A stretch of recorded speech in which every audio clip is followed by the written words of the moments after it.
Okay. Good afternoon, everyone, and thank you very much for attending today.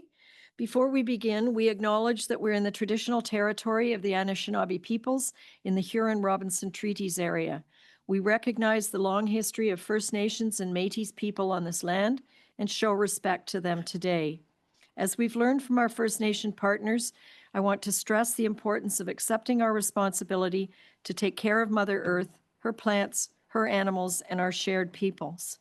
We must ensure that the decisions we make today will take into consideration the future of our children and that of our children's children's. As settlers on this land, we're grateful for the opportunity to meet here, and we thank all of the generations of all people who have taken care of this land for thousands of years. And I'd like to call this meeting to order and ask for approval of the agenda. We have more correspondence in your addendum for item 7C. And we have added a closed agenda item. With those changes, could I have approval of the agenda? Thank you.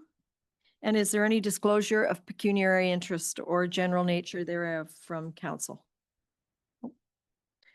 Okay.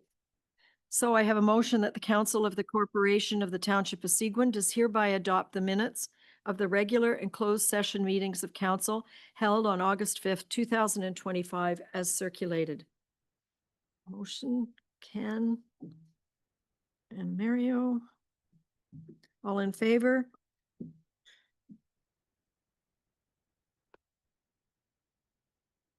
A public meeting. So I have a motion that the Council of the Corporation of the Township of Seguin does hereby adjourn the regular meeting to hold a public meeting for the following matters: a zoning bylaw amendment application number R 2025-0010-H and consent application number B 2025-0013-H for Schwartz and Hurwitz, and consent application number B 2025-0014-C for Stepanitz. Could I have a mover and a seconder? Ken and Greg. All in favor? Thank you. Council will now hold public meetings for proposed consent and zoning bylaw amendment applications. In accordance with the Planning Act, Council will consider all matters placed before it prior to granting a consent or passing a zoning bylaw amendment. Anyone wishing to receive notice of a decision or notice of passing of zoning bylaw amendment and who has not submitted such a request in writing should provide your full name and address to the clerk. No one other than the prescribed persons may appeal an application under the provisions of the Planning Act. If they do not make oral submissions at a public meeting or make written submissions to the Council of the Corporation of the Township of Seguin prior to the decision of Council, then the Ontario Land Tribunal may dismiss the appeal. The purpose of consent applications number B 2025-0013-H for Schwartz and Hurwitz is to sever a portion of lands which front on Fraser Lake, the severed parcel, and add these lands to a property with frontage on Lake Joseph, which is the benefiting parcel. The purpose of the associated zoning bylaw amendment application number R 2025-0010-H for Schwartz and Hurwitz is to recognize the reduced frontage of the severed lot and retained parcels. I now ask the clerk to state the method by which notice of the meeting was provided and the dates on which that notice was provided. Notice of the public meeting was provided by posting the property, posting on the Township of Seguin's website, and by regular mail on July 30th, 2025. Notice was therefore considered read in accordance with requirements of the Planning Act. Has the township received any correspondence with respect to these applications? No correspondence has been received. And is there anyone present in person in the council chambers who wishes to speak in favor of or in opposition to these applications?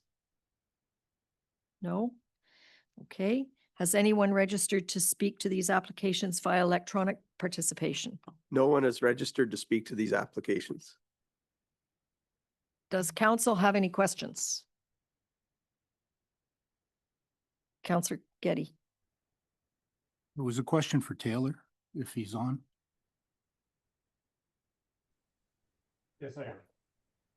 Thanks, Taylor. Just on page 19, under key considerations and next steps, it talks about no development on that land. As part of that severance, we are potentially creating a new lot on Fraser Lake. Does that mean there would be a restrictive covenant on it to prohibit any kind of development in the future? Through your worship, it's not so much as a restricted covenant, but if you go to page 18, you'll see a couple of yellow highlights there. To the left of that, under uses prohibited, it prohibits building and structures, including docks. So it's not a restricted covenant registered on title, but it is put in zoning and it wouldn't allow for any buildings whatsoever. It doesn't today either, so that would not be getting removed through this process. Perfect. Thank you. Counselor Fellner. Thank you. Taylor, I think the minimum lot area and minimum lot frontage that is stipulated on Fraser Lake, that was a fairly recent zoning bylaw amendment, was it not, that created that restriction? 2020. That is correct. It came out between 2021 and decided upon in 2022. Right. I believe it was the result of neighbors also getting involved and had some requests that the applicant Right. agreed with it to compromise. Yeah, because I mean, prior to that, I think the entire shoreline of Fraser Lake was on 2 separate parcels. And That then sounds like it, yeah. And then it became 4 separate parcels, and now they're asking for us to reduce what we approved 2 years ago to create 5 parcels, which to me, I mean, what are they gonna come back and then they want 6? I mean, I don't know. So thank you. Any other questions? Okay, we move on. The purpose of consent application number B 2025-0014-C for Stepanitz is to create 1 new rural lot. I now ask the clerk to state the method by which notice of the meeting was provided and the dates on which that notice was provided. Notice of the public meeting was provided by posting the property, posting on the Township of Seguin's website, and by regular mail on August 19th, 2025. Notice was therefore considered and provided in accordance with the requirements of the Planning Act. Has the township received any correspondence with respect to this application? No correspondence has been received. And is there anyone present in person in the council chamber who wishes to speak in favor of or in opposition to this application? Doesn't look like it. Has anyone registered to speak to this application via electronic participation? No one has registered to speak to this application. And does council have any questions?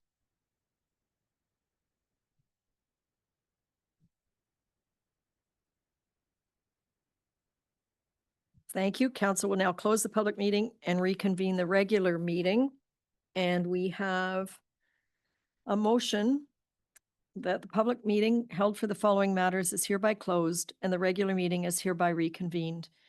The zoning bylaw amendment application number R 2025-0010-H for consent application number B 2025-0013-H for Schwartz and Hurwitz, and consent application number B 2025-0014-C for Stepanitz. Can I have a mover? Gail, Terry.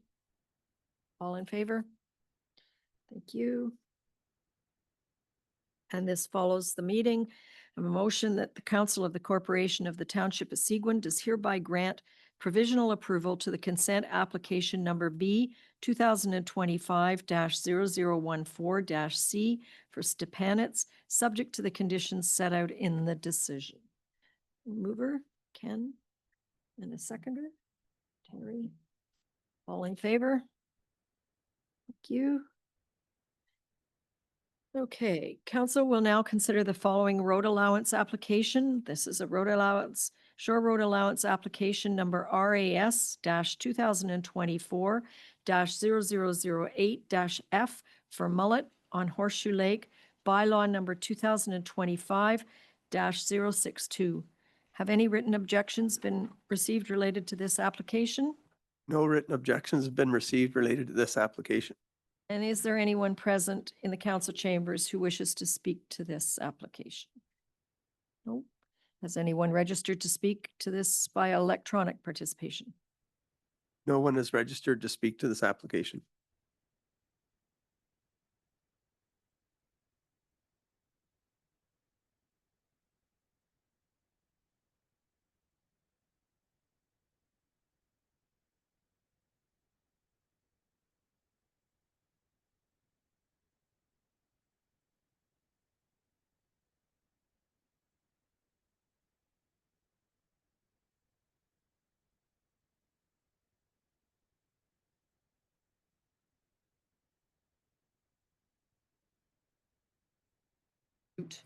Mike wasn't on. Do I have to do it again? Sure, just read the resolution. Sorry, everybody. Bylaw number 2025 062. Being a bylaw to close, stop up and sell portions of the original shore road allowance application for Mullet is hereby deemed to have been read a first, second, and third time and passed by council. Thanks, Ken. Sorry. All in favor? 2. And the second part is the deeming. That bylaw number 2025 063, being a bylaw to deem lot 13 of Plan 216 pursuant to Section 50, Bracket 4 of the Planning Act, not to be on a plan of subdivision. Property roll number 4903-030-002-00621. File number D 2024-0004-F for Mullet is hereby deemed to have been read a first, second, and third time and passed by council. Mover. And Mario. All in favor? Thank you. Okay. So we are moving into the delegations, of which we have 3. And I remind the people that are delegating that their presentations should be limited to 10 minutes and followed by council questions. So I will call on Andrew Mirabella. Is he on screen? Hi, Andrew. You have the floor to take us through a very comprehensive report, and I hope you can do it in 10 minutes. Great. Thanks, Mayor and members of council. My name again is Andrew Mirabella from Henson Consulting. Just a quick refresher, we were retained to undertake an update to the township's asset management plan for the proposed level of service framework. I was in front of council about a month ago to go through some of the preliminary drafts with kind of the first wave of it, and today we'll be focused in a little bit more on the financing strategy and kind of some of the results that were contained within the report. I will share my screen and I will go through the presentation as swiftly as I can, recognizing the 10-minute request here. So just a overview of the township has really met all the regulatory requirements here to date. The idea being that this 2025 plan is under what we call the proposed level of service framework, which contains all assets. And that was required to be done for this summer. You know, we're kind of at the end of the tail end of our asset management kind of regulatory hurdles and deadlines. I do note that after this plan is approved, there's still regular updates and progress updates that need to be done as part of the regulation. So staff will be bringing forward annual updates as part of the required legislation on your progress in implementing the plan. So that's to come starting in 2026. I know I went through the portfolio in the last presentation, but just a refresher, the value of municipal infrastructure is at about $373 million. Of that total, most of which is related to your roads, infrastructure, and your buildings represents the next biggest component. So an increased value from what we had in the previous 2022 plan. And that's not dissimilar from what we've seen in other communities, just given the increased inflationary and cost pressure environment we have. Overall, the assets are called in fair condition. A sizable portion's in good to very good, between about 37%, but overwhelmingly about 60% that's in that fair condition, most of which is attributed to the roads infrastructure itself. And about 4% that's in that poor to very poor condition category. Kind of consistent with my message from our last presentation, we want to make sure that council and staff are aware of that fair condition category, because we want to make sure that you're targeting your asset management practices and principles a lot geared towards that category. So we make sure that those assets stay in there and they don't deteriorate into that poor and very poor category. So one of the requirements of this legislation is about looking at our proposed level of service, and the plan sets out some targets and the activities and costs related to get there. And part of what our presentation will show today is some of those costs associated with meeting the proposed levels of service. So when we have our infrastructure needs, they're usually undertaken and the costs are set on a life cycle activity basis. And we have along the left the different life cycle activities that we've quantified consistent with the regulation. And then our pie graph to the right there shows the distribution of those life cycle activities based on the different categories.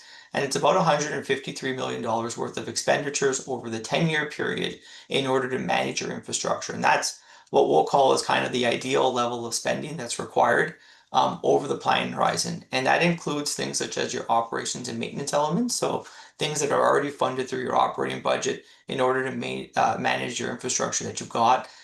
The next biggest component of that, and the big component, is going to be your capital intensive related activities, your renewal and replacement requirements at about $122 million. So that's to replace and renew your assets at the end of its life as required, at least identified on a useful life basis and based on the information from your need studies, particularly your roads need studies and your OSIM reports for your bridges and culverts. Why that's important, because that sets what we call as our infrastructure gap, our infrastructure analysis, in order to understand what the investment needs are going to be required in order to manage that total 10-year need. So we have our total cumulative need on the bar on the left is about $153 million. We've identified a funding stream of about 56.7 million over the 10 years under your existing conditions. So considering your gas taxes continue to come in, your existing contributions and investment in infrastructure, that relates or gives us a gap of about $96.6 million. So not inconsequential in terms of what is remaining to be funded. And part of the analysis is just trying to understand what that contribution or that increased capital investment needs to be in order to close that gap. So we have to be increasing our level of investment in capital by about $2.1 million each year, starting from 2026 and onward. So if we put that into tax levy terms, it's about 13.2% of your 2025 levy. So I recognize that that is not a feasible option. And I also want to stress that that is in order to close the infrastructure gap under what we call as the benchmark level of expenditure, and so on an ideal spending level. What we want to do is truly trying to understand, well, if we needed to invest in that level, we might be producing levels of services greater than what we've calculated or identified with staff through this period. And also take into considerations council's comments from the last session about how we should be investing in roads and targeting the good roads to maintain them in certain elements. So we reevaluate our investment needs in order to kind of bring it into line with our existing and current performance. So what we do is we looked at our benchmark level of expenditure, and we make adjustments to an expenditure level investment need that's more closely aligned to the levels of services that we've identified. And you'll see the benchmark expenditure is our green bar, and that represents the total cumulative need that you would have saw on the previous slide. Our proposed level of service is the gold bar, and it's in many cases a reduced level of investment that's required over the 10 years relative to what the benchmark or calculated investment need is. And part of that is to reflect that some assets will actually last longer than the useful life would suggest. We are targeting only certain assets to maintain them in a level of condition that's different from an excellent or very good condition. So we've made adjustments in that investment strategy to reflect that. And what you'll see is kind of our funding gap to meet our proposed level of service is a bit more streamlined and right-sized to the targets that we've established with municipal staff and what we shared with council at the previous session. So we have about a $40.6 million infrastructure gap now, which is reduced from the over $90 million gap that we had. And part of that relates to an adjustment to our total 10-year need. We had over $150 million from a total life cycle need under what we call it that benchmark scenario. Under proposed level of service, we've identified a need of just shy of $100 million. And that's produces a different gap and a different funding scenario here. So our 10-year funding in both the benchmark scenario as well as our proposed level of service is the same, $56.7 million, which gives us that gap of 40.6 million. So what we've done is we tried to solve for what that gap or what those increased investments need to be in order to close that gap. And it's about $870,000 increase in our investments in capital assets going forward. So that's about a 5.4% increase on the tax levy. I know the municipality has been working towards and putting more money towards asset management. And I think this is just the kind of the bit of the nudge to keep doing that and potentially increasing or looking to increase that investment on a go forward basis in order to kind of keep managing that infrastructure. One thing that I'll note here is this reflects an investment strategy for your roads in order to target only those assets or the roads that are in that fair and good condition. So it's about investing in those roads that are in a better shape than some of the other ones. So it's only a reflection of partially of the investment needs that's identified in your road needs strategy. So we're not doing the full amount, but we're doing a subset of it in order to kind of capture those discussions with staff and discussions with council at the previous session. So I just wanted to kind of close out, and I'm trying to keep my eye on the timer here and our mark, but are some approaches to close the gap. I mean, it's kind of goes without saying that I think there's certainly been an interest here in Seguin about kind of asset management being top of mind and managing the infrastructure in a sustainable way. And part of that is about better and sustainable ways of increasing your investment requirements in infrastructure to get the better use of the assets. We're trying to seek money from upper levels of government where possible, improving the data quality, kind of managing and monitoring some of the current programs that you have about even the way you've now switched to managing your fleet infrastructure. That's something new that the municipality is doing. And some of that has to see its way through here as a viable option to manage that infrastructure and meet your levels of service in a sustainable way. One thing that I'll kind of close out here with is that the levels of service targets that have been set and something that's been done here is kind of the first take at for many municipalities, including yourselves. And it's going to be about monitoring those levels of service over the planning horizon, trying to see how that matches against your financing strategy and where some of those changes and those variants need to take place. So this is a continued improvement overall, and I think that's not just a case in your municipality, but all municipalities across the province. All right, I will stop there. I think the next steps are kind of been talked about thus far, and I will think I just hit under the 10 minutes. So thank you for the heads up there. You did very well. Thank you, Andrew. And No for people in the audience or people who are watching online, the complete report is in today's agenda package, and it's public information if you want to read all of the pages and all of the analysis. It is there for you. Are there any questions from council? It's a daunting number.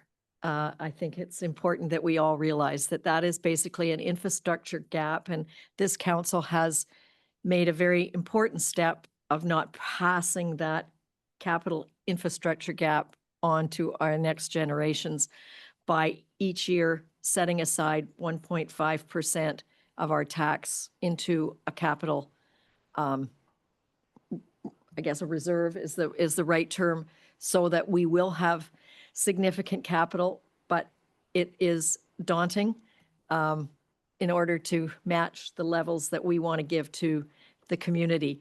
So Andrew, we are hoping you will be with us through this journey as we find $50+ million in many ways. Council has no further questions? Okay. I have a motion that the Council of the Corporation of the Township of Seguin does hereby approve the Township Levels of Service Asset Management Plan prepared in accordance with Ontario Regulation 588-17. And that council does hereby receive the tax-supported financial information of the plan that identifies a funding gap over the next 10 years to meet the proposed service levels. And that council directs staff to make the plan publicly available on the township's website. And that council directs staff to submit the plan to the Ministry of Municipal Affairs and Housing.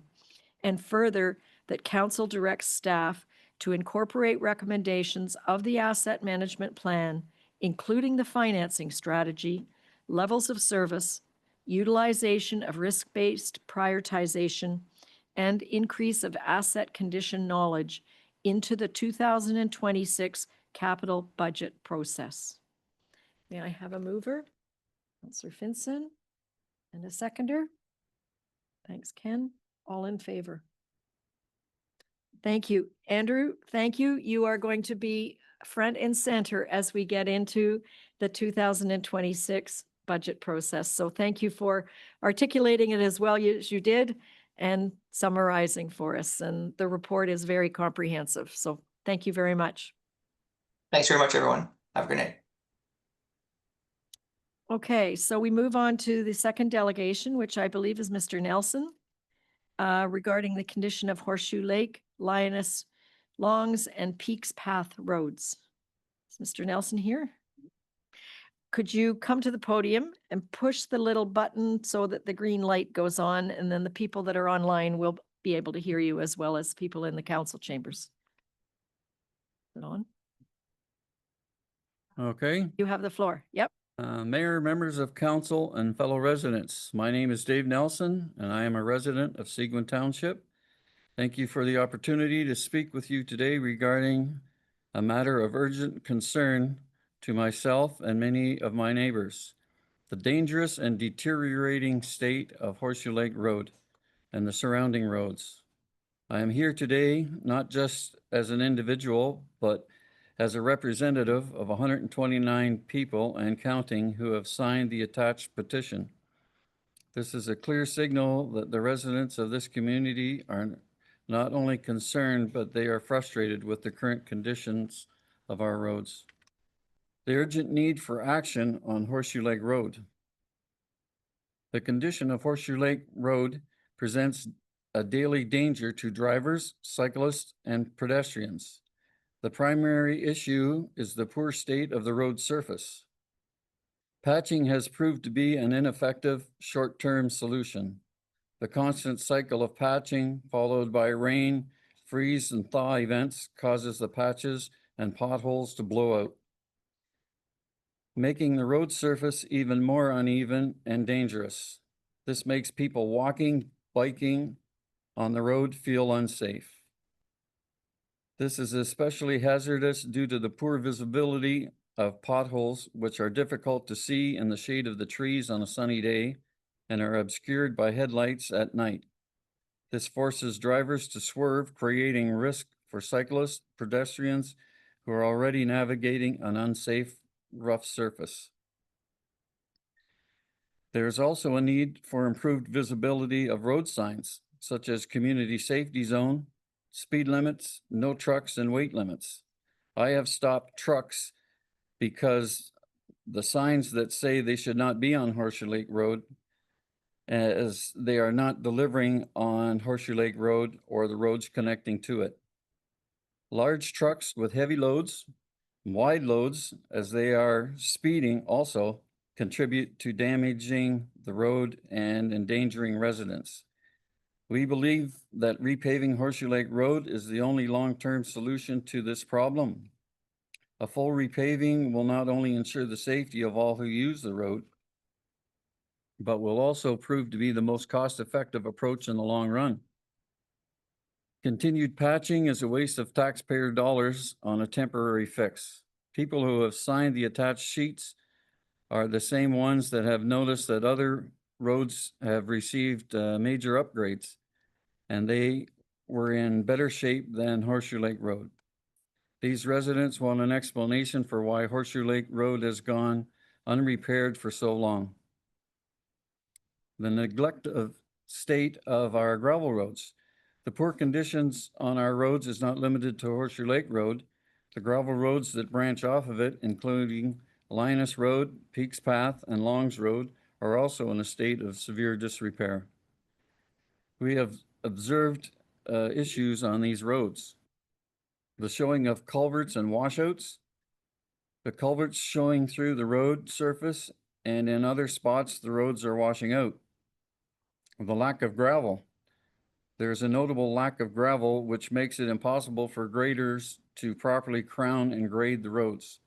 This leads to the creation of low spots where water pools, causing washboarding and potholes.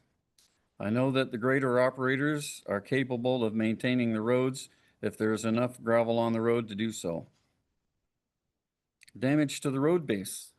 Without proper gravel to work with, graders are digging into the road base, which is causing large rocks to be pulled to the surface, creating another significant hazard.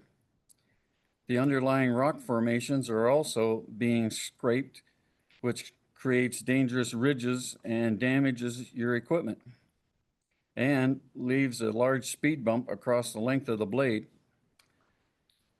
Also, no depth of gravel means washboard conditions cannot be graded out and reappear the next day.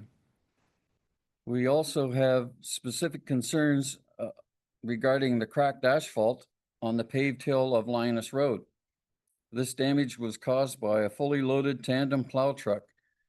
The plow came in to wing back the snowbanks after a very mild weather spell.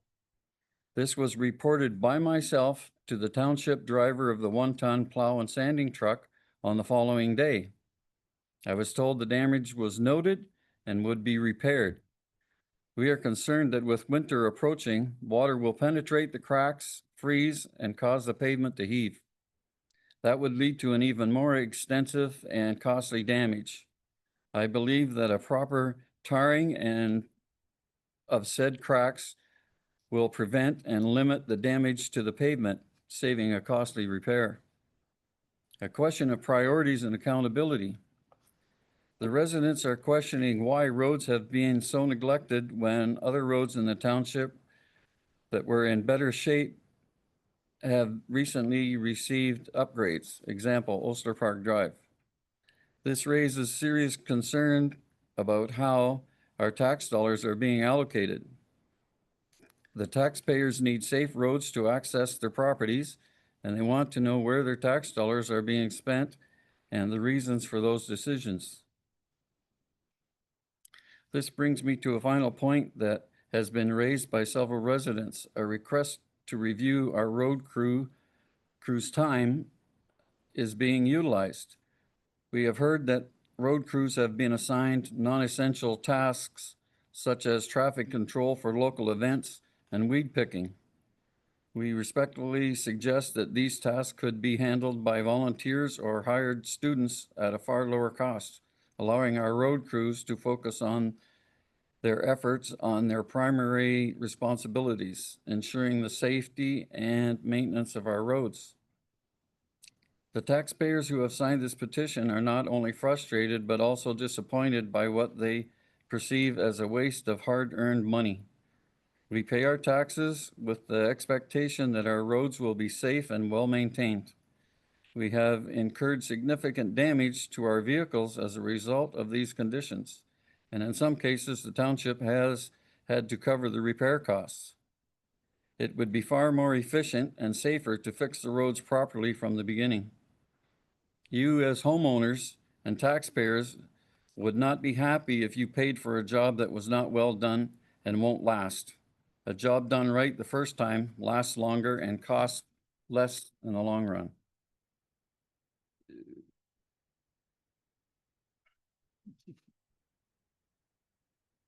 In closing, the conditions on Horseshoe Lake Road and other local roads are a serious issue that affects the safety and well-being of all residents. We hope that this council will take the concerns of 129 plus taxpayers who have signed this petition seriously. We trust you will act on our request for immediate and effective action. For I have not seen any quality repairs on these roads in 50 years, except for the paving of the hill on Linus Road.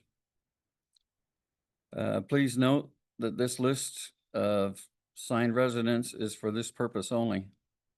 Thank you for your time. Thank you very much, Mr. Nelson. Council, do you have any questions for Mr. Nelson? Councillor Adams. Excuse me, it's not a question, it's a comment. Since I've been here as a counselor, I've had 3 roads that are a constant concern. The one that is the most is Horseshoe Lake Road. Jacqueline Crescent is another concern, and Black Road are the 3 roads that I get most of my complaints from. I travel Horseshoe Lake Road a lot, and it is in disrepair, and it needs to be looked at. Thank you. Thank you very much. Councillor Bazinski. Yes, I would just second Councillor Adams' comments. I've been on Horseshoe Lake Road and you can't drive in the lane. You have to drive in the middle of the road because of all the potholes, and You can't see the that's potholes when the sun's shining on the shade of the trees. Yeah, it's a dangerous situation. There is no question in my mind about it. Thank you very much. And Can I make another comment? sure, go ahead. I've stopped trucks because by the signs, they're not supposed to be there. A tractor trailer, refrigerated trailer, I stopped him at Mud Lake Road. There was another guy at Linus Road, had a tandem refrigeration truck. Shouldn't have been there because they're not making deliveries. There was Premium Docks. They have been running their trucks with wide loads down Horseshoe Lake Road. The one day I met him, I know he was speeding because he blew by me, and he's running the rough road. It's narrow to begin with. I asked the guys, because I went and complained to their office, you got to kill somebody before you guys quit or what? So, and there's a lot more traffic and a lot of speeding traffic on that road. And the OPP has been one of them, because one of the people that signed this said he followed him down Horseshoe Lake Road doing over 80 kilometers an hour. So the cops are as bad as everybody else. I'm no angel. I've sped down the road too, but I try and make sure that there's nobody in the vicinity, and if there is, slow down, because it is dangerous. Yeah. Thank you. I think you raise a lot of important points, and I think having seen what the Henson report said, roads are a top priority for this council. And yes, Horseshoe is bad. I drive it every time I get a Tim Hortons coffee. So we will take your comments very seriously. And I think further into this agenda, you will see a re-examination of our existing road strategy. So we take your comments very seriously, and safety is still our priority. So, Councillor Flannery? There is a lot of traffic there with the Tim Hortons and the guys with the trucks bypassing the scale. Oh, yes. Councillor Yeah, Flannery? no, I drive that road quite a bit too, and the condition is not good, unfortunately. You got kids out there with bicycles and Yeah, people no, walking their dogs and jogging. Yeah, and it's, unfortunately, it's not the only one either, I think you more than a valid concern, and, somehow we're gonna have to find a way to correct it. The elevated Yeah. traffic on that road is unreal. Yep. So we're sort of on your side. We just need to figure out how to. You need how to we're get the gonna do DOT and the OPP involved in Yeah. catching the trucks. Yeah, And if we put community safety zone signs up at each end and double the fines or whatever it takes to get them to stop. Counselor Finson. I would just like to add that almost all of the communities are facing that same issue. Where I am in Rosso, we have the same problem with the trucks and the speed and the need to get to where they're going faster than however else they used to go, because they really are using the smaller roads more than they should. So Yeah. I agree with you. It's a real problem. I see it almost everywhere in the community where you go, that we're having the same problem with trucks. So hopefully we can address it. I've been around for 50 years. I know Horseshoe Lake Road Been is around for a while full of myself. potholes for 50 years. I know, it's crazy. Needs fixing. Your comments will be taken very seriously by everybody on council and referred back to staff for a solution. So thank you for taking the time to present and collect the signatures. Thank you very much. Okay, we move to our third delegation, which is the Parents for Perry Sound. We have Amy Black and Shane Reynolds here, and I believe Shane is going to present. I do draw your attention to the fact that in your addendum, there were 2 more pieces of correspondence added. One from the Minister of Education and one, the response to the minister's letter from the parents. So is the little light on, Shane? Good to go. Okay, you have the floor for 10 minutes. Awesome. Thank you very much, Council, for your time, Mayors. My name is Shane Reynolds. I'm one of 3 advocates, Amy Black and Vicky Christie. A little nervous, so I do apologize if I stutter a little bit. We're here today to kind of voice our concerns. As you well know, our school board has failed to open our brand new school. As most parents are out there taking pictures of their first day of school, my kids are out on the protest line asking when they're going to be in a classroom. At this point in time, we don't have light at the end of the tunnel. We've presented the school board 7 letters with no response. We've written our Minister of Education, which has recently submitted or released a media statement, even indicating that his own board isn't giving him direction or certainty or communication of what the plan is moving forward. At this point in time, we do not have a plan for our kids. There is no timeline for when we're going to be into an old school or in a classroom of some sort or the new school. For the amount of money that we spent, I think it's only fair that we could honestly project an idea timeline of when we'd be in the new school, and then what is the actual plan? Are we getting into the old school? Because right now, from my understanding, it's under a demolition permit. It can't be reoccupied until the occupancy is done. There's 5 remediation points that need to be dealt with that we have not been told that have been done. We're asking for these answers. We're trying to get kids into classrooms. We've been advocating for 3 weeks now, as hard as we can. And as a parent group, we've kind of reached our limit. We need now the communities to come together as a solid, united voice with one directive to try to get these answers for the community. Ultimately, we've had the town of Perry Sound and McDougall sign letters of resolution calling for the Near North District School Board to be investigated on this matter and to try to get a timeline when our kids will be back into school. And we're asking you, the Township of Seguin, the same, as well as trying to band together with your local townships to try to be that stronger voice. We're just a bunch of parents that had some questions. We ended up getting a lot of media attention on this. We recently had a protest. It was actually organized by the students themselves, which was amazing to see because their voices matter the most. They've been on CBC news radios as well as CTV, and we're going to keep pushing this agenda until we figure out when these kids can be back in the classroom. I've had the privilege of living through COVID with online learning with my children. I have a grade 9 student and a grade 12 student. My son going into grade 12, there's no more trades class whatsoever on the new or on the existing building. So within your redundancy of your contingency act, was there other agreements made for community space, such as the Canadore College with their tech and culinary arts? All things that we've been asking, again, within a giant project, $58 to $60 million, 10 years in the planning, 2 years in construction, and we can't even project a completion date is pretty sad. So based on the sensitivity and the nature of this project, I feel that there's a lot of oversight. There's a lot of finger pointing going back and forth, but we're really looking for the future of our children and moving forward. And we're really asking for council as well as the surrounding townships to come together as one voice to go back to our premier.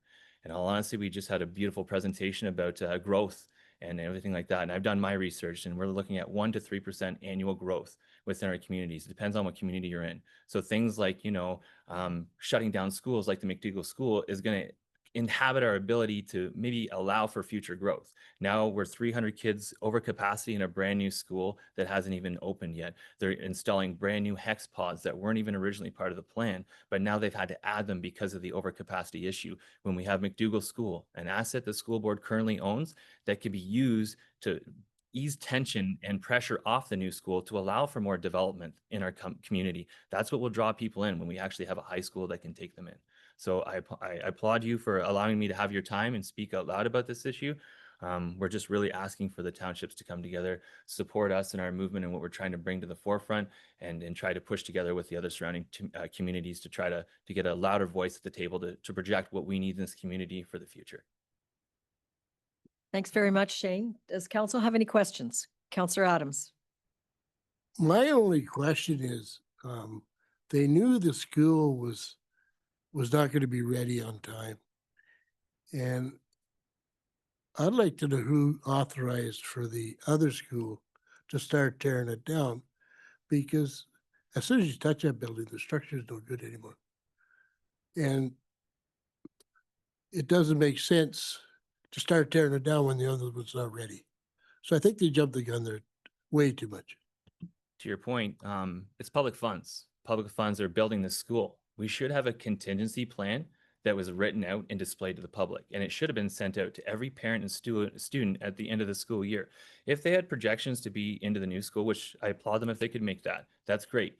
Plan is to be in the school for September 2nd. Occupancy, we want by the middle of August. Targets or benchmarks we're going to meet for constructions by middle of May into June with some wiggle room.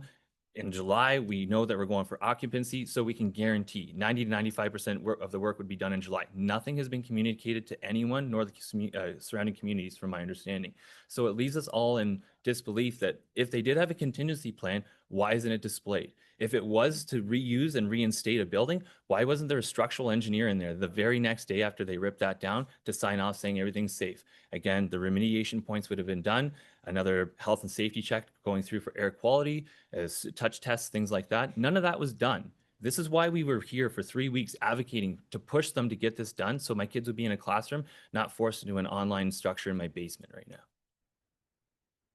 Yeah, I'm not sure Shane can tell you who didn't do what, but I understand the parents' frustrations. Councillor Getty. Shane, I am glad my kids are older and gone, because I think it's a complete mess. And this council has been looking at it as it was moving forward. We've consistently pushed, and we will continue. We will commit to continuing to push. I guess my question is somewhat to Jason, because you're right, there's a lot of finger pointing and you're not getting answers. And quite frankly, I don't think you're going to get answers in the near future. So we can point fingers and we can scream, or we can try to deal with the problem that we have. And I guess my question to Jason is, can we look at the feasibility, because this may go on for the whole year for you and for other Seguin residents. Can we look at the feasibility of some of the facilities that we have to open them up potentially as learning facilities in cooperation possibly with your parents group, so that we can set up a classroom type of scenario? I don't know if that's something that's practical, but as opposed to, your kids in the basement, a lot of parents are going out to work. They don't have that ability. We found that out during COVID. We had the latchkey kids that were trying to do the learning on their own. It made it very difficult. And just if it's something that, because this may very well be a year-long problem. And if we can just at least look at the feasibility from, do we have the facilities? Do we have, what are the liabilities associated to the township? And whether that, in conjunction with, your parents group, could maybe come up with some kind of a scenario to help alleviate some of the pressure or some of the problems that some of the families are having in the township. Thank you. Great points, Councillor Getty, and what I will share for those who may not have seen it already is that we have opened up the Humphrey Community Center in conjunction with the Seguin Public Libraries to ensure that students in the area have an opportunity to reliable internet and a safe space to come and study and do their work while online. Of course, like the parents group, like in my own household right now, we've been scrambling to try to figure out how to make sure that our children are getting what they need to be successful with their school year. And as a township, we're committed obviously to making sure that our community gets the supports it needs as the situation evolves. And if we need to amend and make adjustments to our current program that we've opened up, we're open to that, and we'll continue to see. I think like everybody, we want to get those updates on timelines, because if this is truly a 3-6 month situation, then we're going to have to change the program that we're offering to accommodate the needs of students. And I think it's also fair that in the early days here of us opening, we want to be able to collect some inventory and see who's coming and what kind of supports do they need to engage with the students and understand what they need from the physical space that we can offer. And just to add to that, the school board's plan again now is to bring kids to an online learning structure. Today is device day. Most kids are finding out if they're getting tech devices or not. Grassroots community from the donors that we have amazing donors that have been able to give us funds to go and purchase brand new laptops. So that's grassroots right there. Again, the school board isn't able to give every kid a device. That's pretty sad for the fact that they built us into a contingency plan. So again, very poor outcome for our children. And it does fall back on the communities, to your point. Like, there's not a lot of entrepreneurs, business people, or healthcare people that are going to start moving into an area where we don't have housing for children to be educated. Going back to the McDougall School, the way I've done my research and projected, if they do project to sell McDougall School in the next 10 years, the school board will have to build a brand new school at $58 million plus inflation. So if we sell an asset right now that's currently up and running and able to house children for $2-3 million to the French board for 50 children, there's now 300 children that are going to be subject to be shoved into a brand new school when we have an asset that we can currently contain and maintain and give our children that space and the ability for our community to grow. So that's something for you to take back. I know you have a beautiful public school here, and it's lovely, but the McDougall School does add pressure to that brand new school, which then doesn't allow for growth in the future, which is very sad to see. Thanks. I do have a resolution here that I'd like to read. So the resolution reads, whereas on numerous occasions, the parents for Parry Sound have requested information on the JK to grade 12 Parry Sound School project and the contingency plan for the project, and have stated concerns for the safety and well-being of students and staff.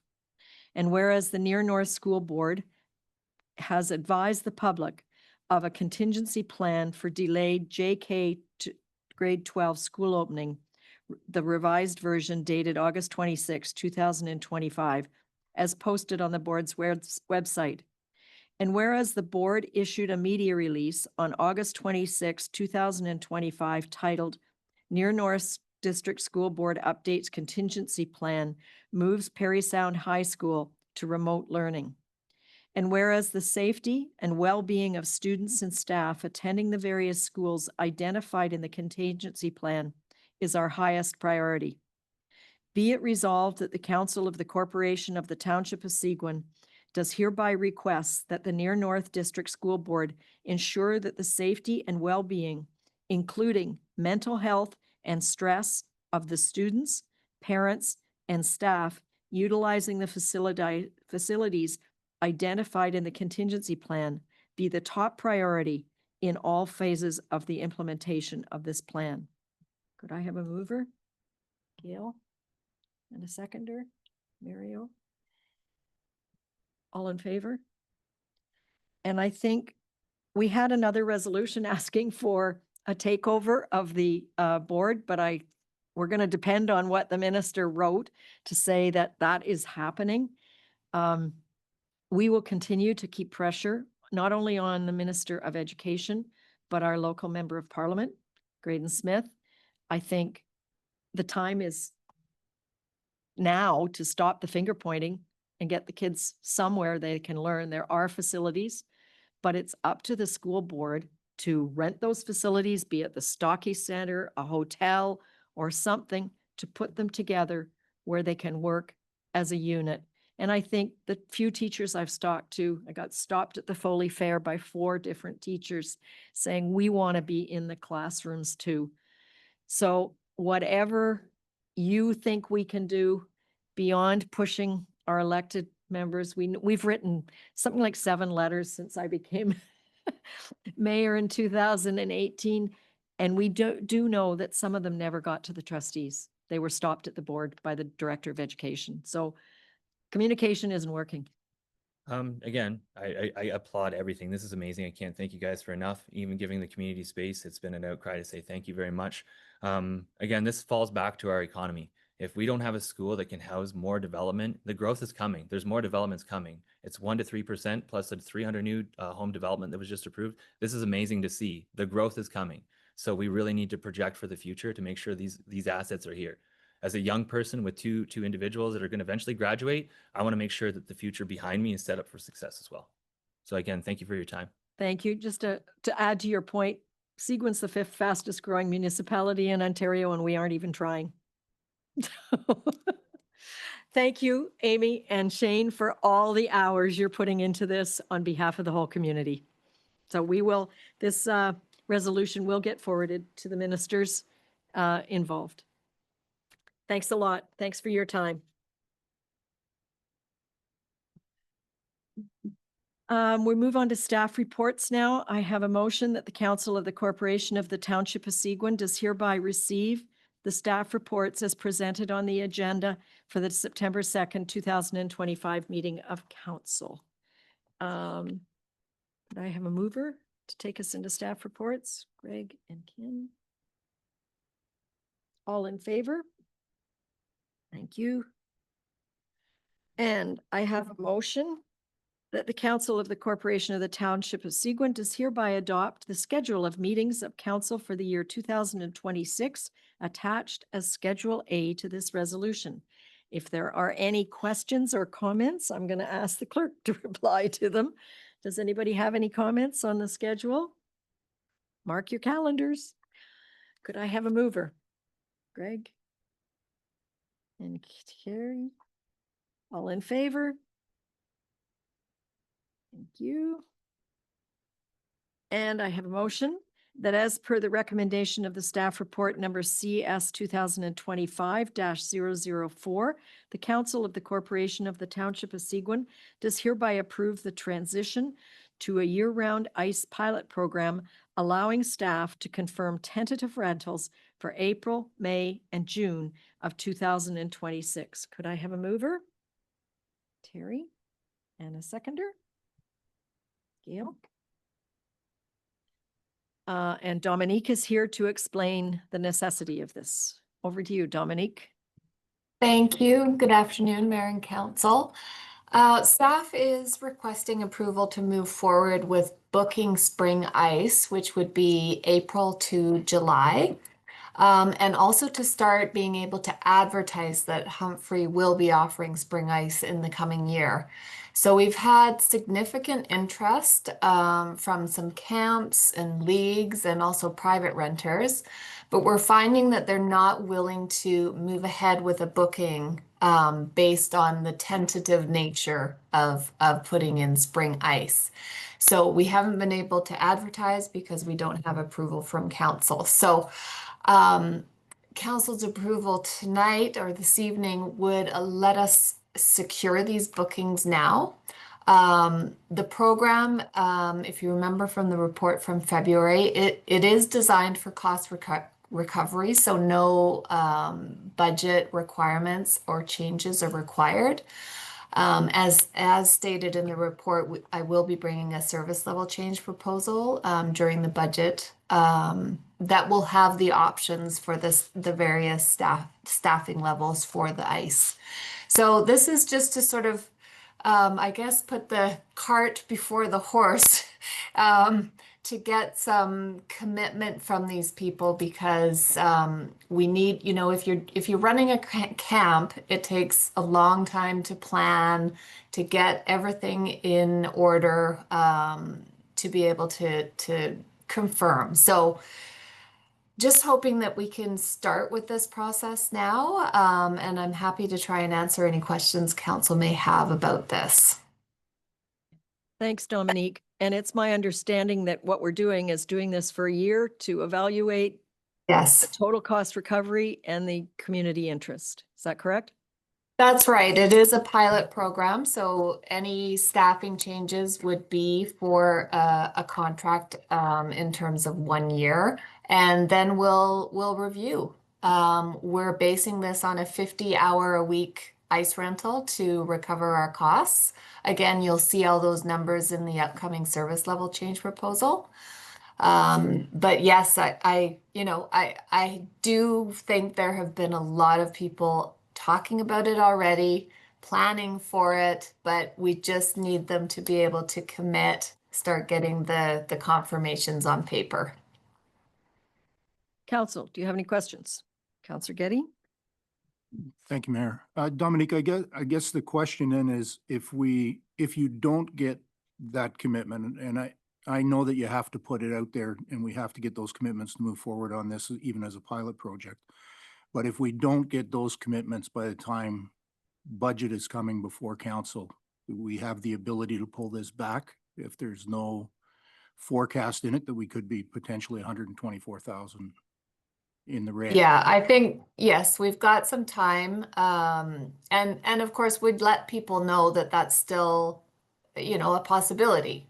But just the fact being able to advertise ICE will at least generate more interest, and we can start, again, putting down some numbers and some hours and confirmations. And so I don't see it being a problem with what I've heard so far, but yes, we'll still have that ability to say, no, we can't do it. Perfect. Thank you so much. You're Councillor welcome. Adams?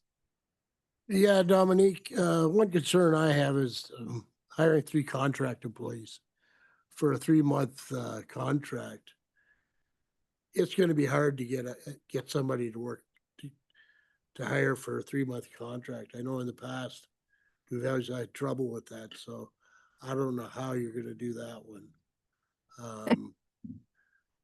I can answer that because we have a draft service level change proposal written. So that's one of the options. It's not the option I'm requesting council to approve. The option 2 does involve a different scenario, and it does not involve hiring 3 contracts, because that is the biggest setback, is that it's very difficult to find someone who's going to want a 3-month position, let alone 3 of them.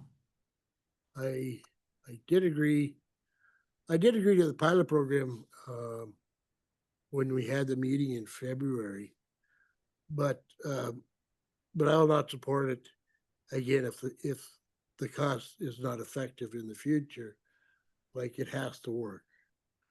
I Right. know 50 hours a week is a lot of hours to fill.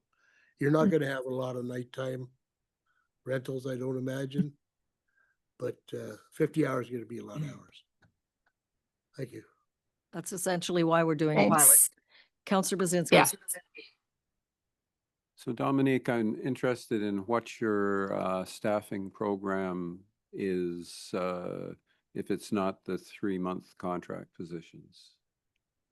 So I can tell you a little bit about it.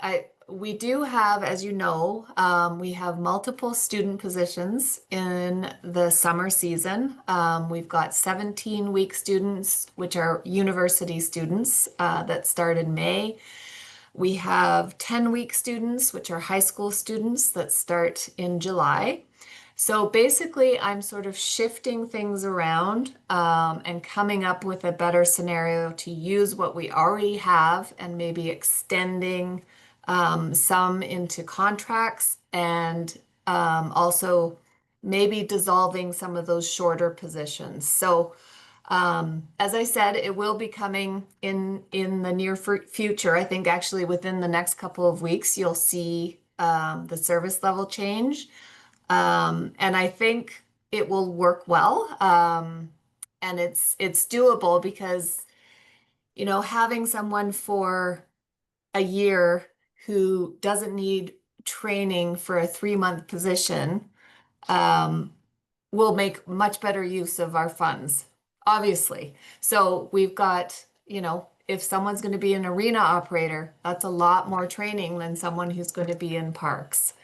So there's a lot of variations on that, and I don't know how much I can say about the service level change proposal tonight, but there is an option that I think will work, and it does not include the hiring of such a short contract. I don't know if that answers your Do question. you have a follow-up question, Councillor Bazinski?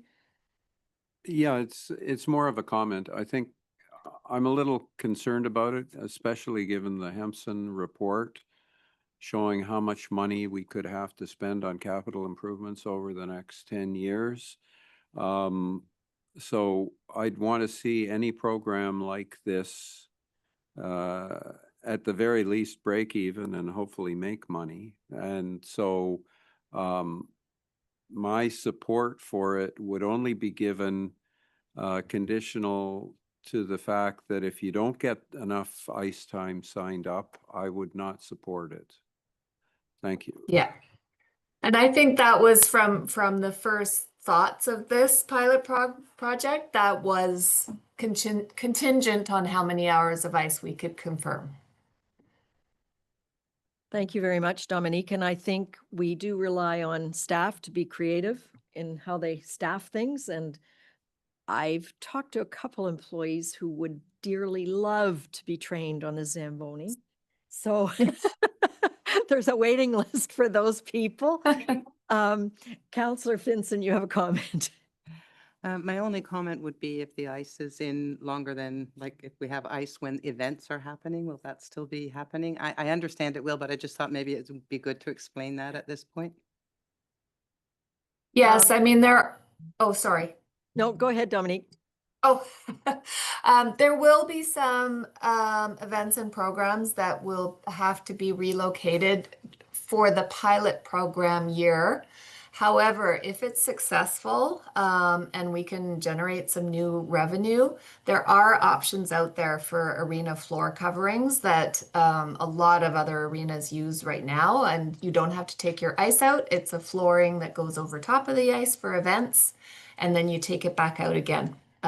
So that's something we can look at in the future, but I would say that would be after the pilot project. So there would be 1 year where we'd be relocating some of the events. So am I to believe that the big events that are already scheduled in the arena, you would find a location that would be good for them to run their event? Yeah, so the biggest one would be Mayfest. And that one, even last year, when we were considering spring ice last year, they had decided, I believe, to hold the event on the Humphrey School grounds. So that would be, what we would probably suggest for them, and we would help in any way we could with tents and things like that. The other one is ball hockey. So we have quite a short program for ball hockey. So that's something we could consider doing outside on the sports court or some various option like that. But it is during bug season, so we'd have to look at what we could do there. Thanks. Thanks. We You're have welcome. a motion on the table to allow Dominique to solidify bookings and marketing. Could I call a vote? All in favor? 1, 2, 3, and that is carried. Thank you, Dominique. Thank you. Good luck. Thank you.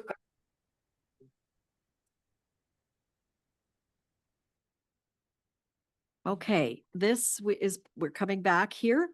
I have a motion that bylaw number 2025-045, being a bylaw to amend Township of Seguin zoning bylaw number 2006-125, property roll number 4903-010-002-18800, application number R 2025-0003-H for 27 Spruce Hill Drive, Jukiardi, is hereby deemed to have been read a first, second, and third time and passed by council. It was originally moved by Ken Adams and seconded by Greg Getty. Deferral was moved by Terry Fellner and Greg Getty. You'll see in your agenda package that the proponent has reviewed all of the options quite thoroughly and has come back requesting that we approve basically the original location of their boathouse. And I see Brady online. Does anybody have any questions for Brady? No? Okay, all in favor of passing it as recommended? And that is carried. Thank you very much. Thanks, Brady. And the next one is a report from Jason. And it's to update us on the MZO timing. Thank you, Worship, members of council. Very high level overview here is that work continues on the master plan, the infrastructure, transportation master plans, the environmental components of the master plans. There has been a slight shift in the timing as a result of some provincial direction on how best to calculate projections into the future. But certainly did want to just keep council and the public aware of a slight delay. So instead of having this project completed by year end, it's moving into the late spring of 2026. We still intend to do all the things that we've talked about doing, including public consultation. And of course, I'm here to answer any questions any members of council may have. Thank you. And I just want to draw your attention to the Minister of Municipal Affairs and Housing. Some of these changes are outlined in his, on page 591 of our agenda package, but how they changed the rules on calculation, and they're all included in your correspondence. Do you have any questions? Councillor Bazinski? Understanding the changes, I'm concerned because I had wanted to have discussions, as you can remember, into the early spring of this year, and didn't happen. And so I guess we're looking at spring of next year now. And as long as it's before anything is finalized and there is enough opportunity for people to review it, and at a public meeting on a weekend date, not on a Thursday night, please. So we can get full public involvement from seasonal residents, then I'm going to be happy. Thank you. Thanks very much. As outlined in the report, there's no reduction in public consultation proposed. It's just playing a new game with the Minister of Municipal Affairs and Housing. So, no further questions? Okay, we move on to Public Works. And you have a very detailed recommendation from Tom on the waste management review. Tom, it's very comprehensive report in the agenda package. Do you have anything to add? No, just we had a really good public information session there, and we're just extending the original timeline of today to Q4 of 2025 to present some garden pathways for council consideration. So nothing further. That's all. Does anybody have any questions for Tom? Councillor Bazinski. Yes, Tom, nowhere have I seen really any substantive discussion about the existing landfill at Oroville. I remember when I was on council, the term previous to this one, we had a consultant, Azimuth Environmental, who was doing borehole monitoring to check for leachate migration and so on. And they had come forward to council with a proposal to extend the size of the landfill. Now, if you do up to a certain amount, the regulations at that point, and I think they're still the same, meant you didn't have to do a full environmental impact assessment. You could do it under a certificate of approval. what I'd like to suggest is if at the very least, we could look at what are the options for the landfill, because taking it to McDougall is expensive, and as we all know, and if we can accommodate some additional capacity in our landfill, I think it would be worthwhile looking at that alternative. Not looking at it, quite frankly, to me means that we haven't done a full and comprehensive waste management study. Thank you. Tom, I believe we continue to evaluate the landfill with Asmith, don't we? Yeah, thank you. So we do our annual monitoring every year. And the landfill is a totally separate beast, for lack of a better term, than what this waste management report is presenting you. So we kind of got to separate these two issues out. And there's some discussions on the landfill as well. I have my concerns, so happy to chat offline with the landfill and some ideas, but or I'd bring a report forward if need be. Just yeah, happy to answer any questions on that. You have one follow-up? Go ahead. So yeah, I would suggest, Tom, that the landfill is part of the whole waste management issue and can provide a solution, a partial solution to it anyway. It's a question of where we are putting our waste. So I think we should be looking at the costs and the option of extending the landfill without having to go into a full environmental assessment, which I don't think anyone with any experience would advocate for. Thank you. Thank you very much. Councillor Fellner would like to weigh in here. So, Tom, correct me if I'm mistaken here, but I'm not really, don't think I am. In my first term of council that I believe Councillor Brzezinski wasn't in, we did go ahead with asthma to increase the capacity of the Christie landfill, correct? Correct. Right. The issue is that our landfill in Christie is on an unlined landfill, right? So there's no method to collect leachate there. And because of that, there's limitations on what we can and cannot put into that landfill. And when I look at the waste management report and then your subsequent evaluation of it, where we're really spending a lot of money, is there's a lot of waste that could go to Christie, but it's collected in the transfer stations and shipped to McDougall. There's a lot of waste that ends up in those bins that could be going to Christie, but they don't. So, I mean, that's one of the problems. The other problem is, of course, there's a lot of waste going to McDougall uncompacted, but with the Christie landfill, we did get the expansion permit for it. So it's good for, I think, 30 years or something like that, isn't it? It's quite some time.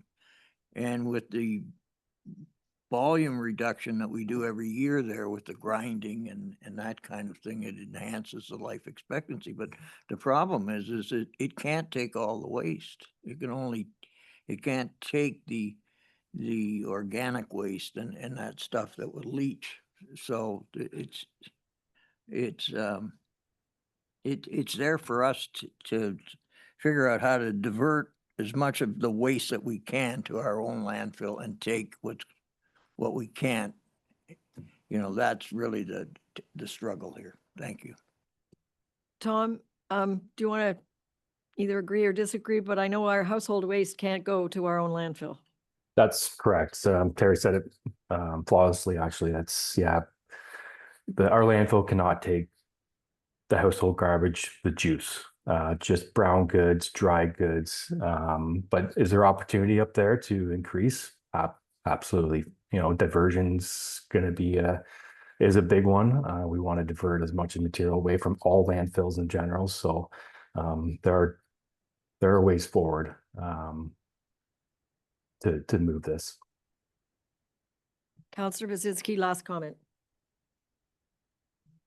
Yeah, I'm not trying to make a difficulty here. I'm trying to look at it as a component of the whole mix. My understanding was we had about 12 years left in the landfill, not 30 years. Correct me if I'm wrong. And I think that maybe looking at increasing it, because I think you can do a number of these increases under a C of A process, but you know, that might be good for us to have, because if we do wind up doing something like a composting situation, that would take all the wet stuff, and I'm not sure we can, given our problem with bears. I tried a composter and a bear destroyed it. Bears don't usually come onto an island, but I guess they must have smelt the goods and did. But anyway, yeah, so I understand what Terry's saying about the wet waste. We can't put that into our landfill, but it seems to me that there's a lot of other non-wet waste that we can, and so maybe looking at another expansion might be a good idea. Thank you. Jason, you can weigh in here. Thanks, Your Worship. Councillor Brzezinski, you're right. I think it is about 12 years left in the Christie landfill under the current operating model.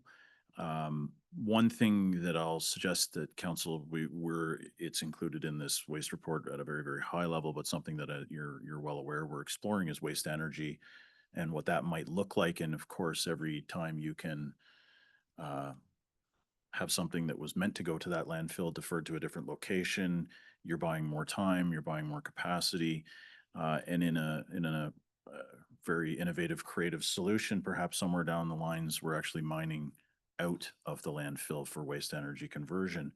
That would solve a big time problem. So I think the maturity of this process is reaching a point where we're starting to really see the various options show themselves. The report that was presented, the public information that was presented last month was rather comprehensive and has clearly generated a ton of discussion.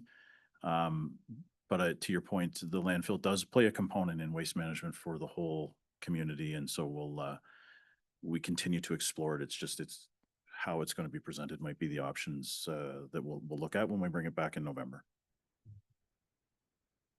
Thanks, Tom. Waste is a big issue, and I believe you are still on to take us through the existing road strategy. We have a resolution that I'll read before you speak. So I have a motion that, as per the recommendation of staff report number RD 2025-004, the Council of the Corporation of the Township of Seguin does hereby approve an updated capital 3-year forecast for approval for the strategic intervention of approximately 18 kilometers of critically deteriorated roads back to gravel or reconstruction at specific areas throughout the township. This measure will enhance safety, reduce liability, and improve maintenance manageability. Could I have a mover and a seconder to put this on the table? Gail? And can I have a seconder? Thank you, Councillor Getty. Okay, Tom, over to you to explain what this entails. Thank you, Mayor and Council. Big topics, waste and roads. So we're on the road side of things. I'd like to thank Michelle as well for assisting me in this report, because there are some locked-in funds that we previously applied for. So those funds are dedicated to those jobs, Star Lake Road, Blackwater, and so forth. So I want to see what money was available, and kind of do a little bit of an intervention to kind of fix these bad areas around the township and really try and get ahead. We're not per se pausing the current capital forecast, but we're kind of just interjecting a little bit, reallocating some money that's available. Star Lake Road will, won't see the end to next year, but we will certainly do a really productive hit with the money that there is on that road, or reconstruct on that road, and Blackwater Road. So yeah, just looking for some direction to move forward with the plan, and everything's on the report there, and happy to answer any questions. Councillor Finson. My question would be, if you're delaying the work through the village of Rosso, would you be doing some traffic calming or some solutions to the problems that we have that aren't being taken care of? For instance, the cars speeding to beat the trucks and the traffic through the township. Will there be some traffic calming methods? Like, even if they're the little wankies in the middle of the road, it will it will help. It's hard. I mean, I've been past, and I go the speed limit, but I've been past at people going 80 and 100 coming through the town. We need to fix those problems, and I understand that to delay it, I think, is probably the right thing to do if you have something more important. But I just wondered if there's something that we can do, because apparently we won't be able to get cameras. So I don't know, is there something we could do to try to, I know nobody likes speed bumps, but I think they're necessary. We're having a problem. Our kids get on the buses on those streets, and the traffic going through Rosso has immensely increased, just like every other community. So I just wonder if there's some other solutions other than, I think the plan with the ministry is a good one, if we can work together, and if we have to wait, that's okay. But I wondered if there would be some other solutions to the problem. Thank you. Tom? Thanks. No, thank you. I noted, very common theme across the township. I believe there are some, like in front of the bakery, I believe there's some centerline bollards, and yes, I'll be working with the MTO with my finger on the pulse on that one to get some traffic calming or some sort of plan in place to address the speeding through Rosso, because I'll agree that it's fast. Thank you. Okay, Jason's going to weigh in here.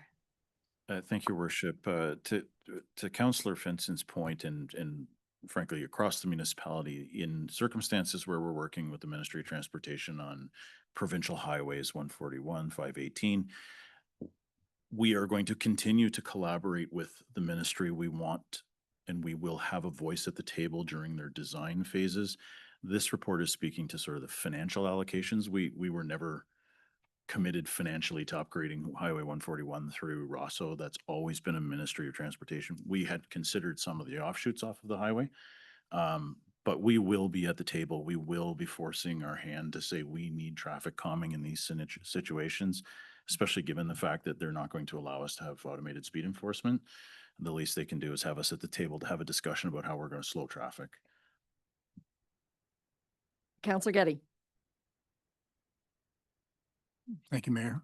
Tom, just at the top of the page for reallocated projects, Turtle Lake Road from 141 to Hall's Pit.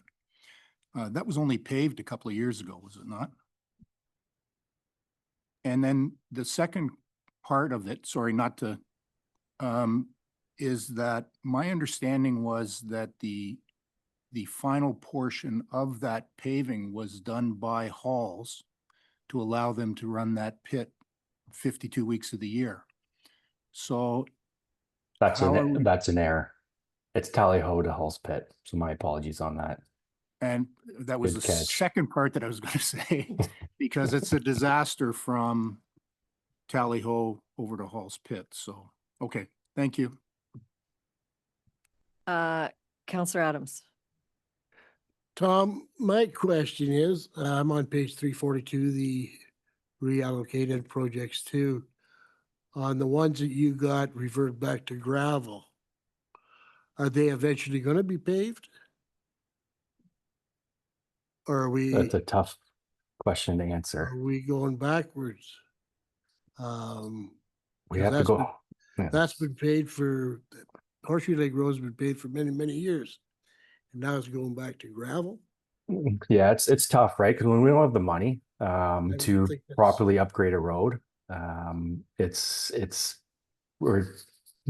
previous delegation, we're throwing bad money at a bad road. So it's it'd be more safe for the grader to go grade the road until the funds do come available to fully redo that road. So not all of it's going to be back to gravel. We'll leave some of the areas asphalt or include some asphalt just to fix up, frequent washboard areas and whatever it may be. So Another question I have for you, on all these roads where they're going back to gravel, are you notifying the ratepayers of what you're doing and when you're doing it?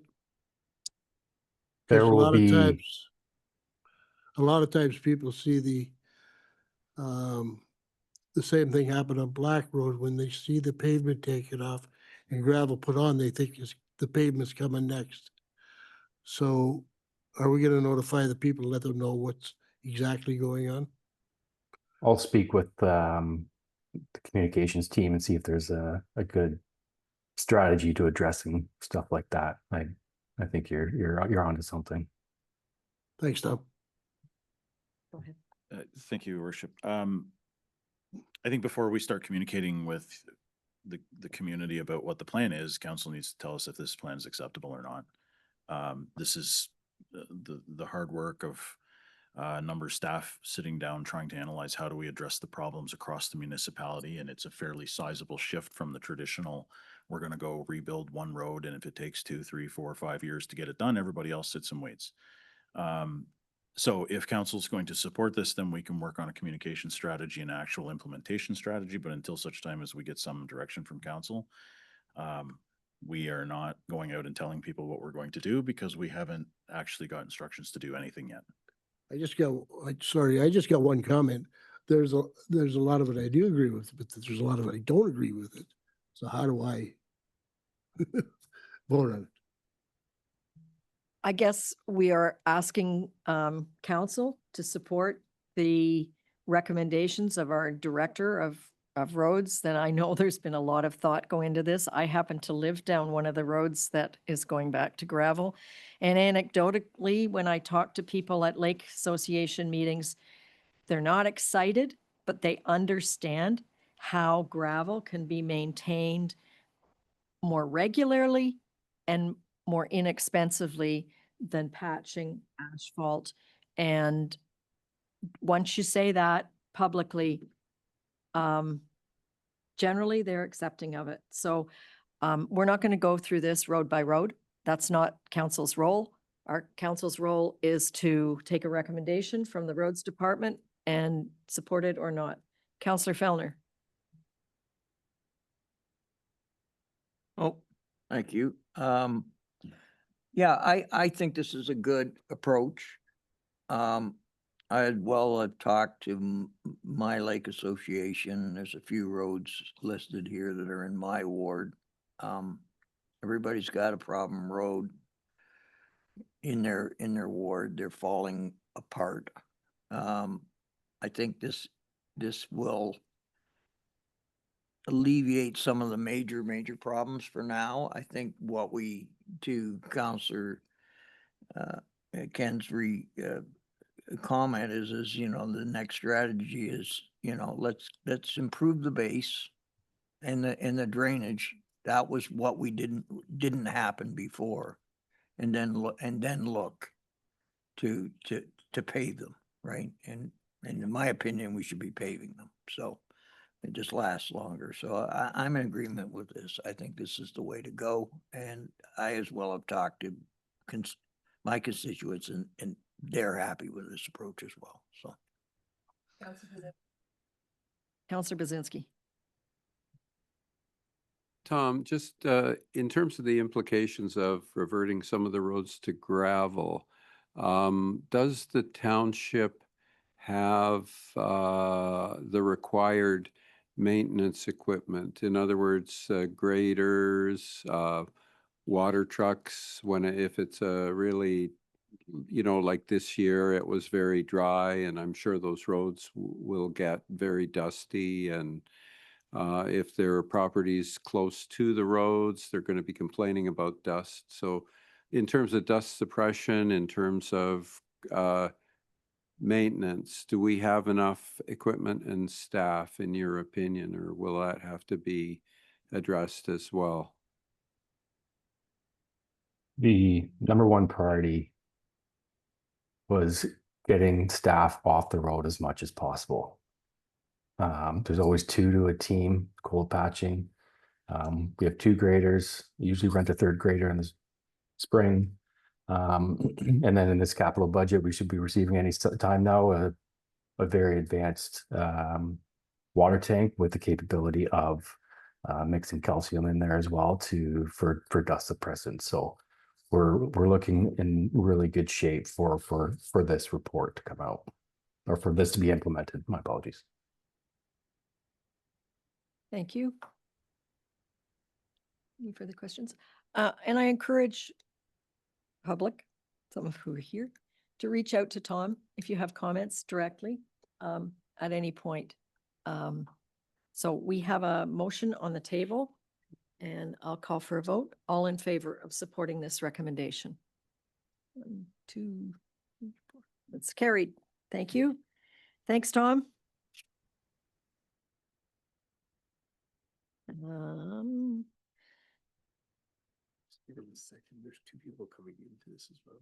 Preston and, then there's 2 people, one from Hutchinson and one from the GDB. okay. So you'll see them. Okay, I'm just waiting for Preston's colleagues to join online from the Georgian Bay Biosphere and Hutchinson Environmental. Chris Hadley from Hutchinson, I'm here. Oh, we can hear you, but we can't see you.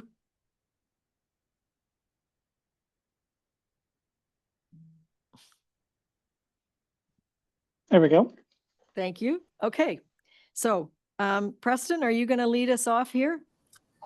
Yeah, I am. Yes, thank you. Thanks, Preston. Welcome Thank to you. everyone else for the report. Go ahead.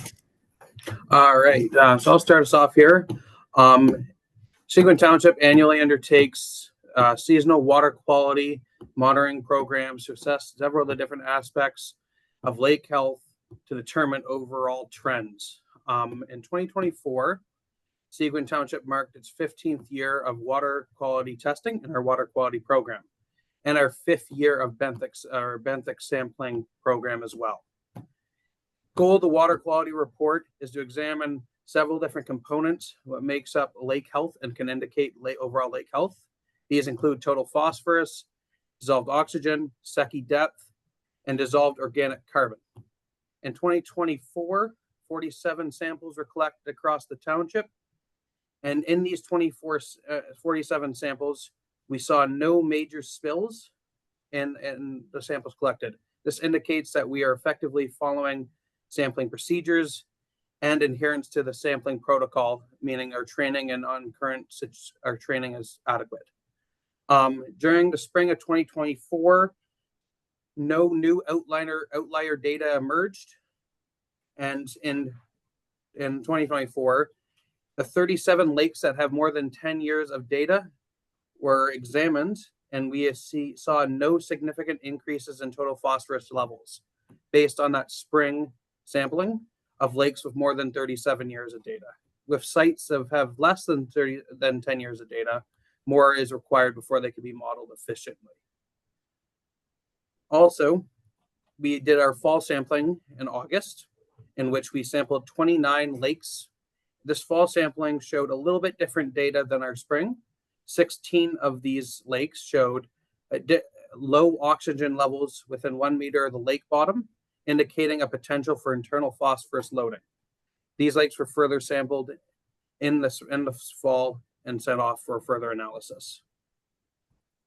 On the benthic side, we look at 10 lakes over time to determine how benthic microorganisms and invertebrates, including insects, crustaceans, worms, mollusks, and how their population changes over time.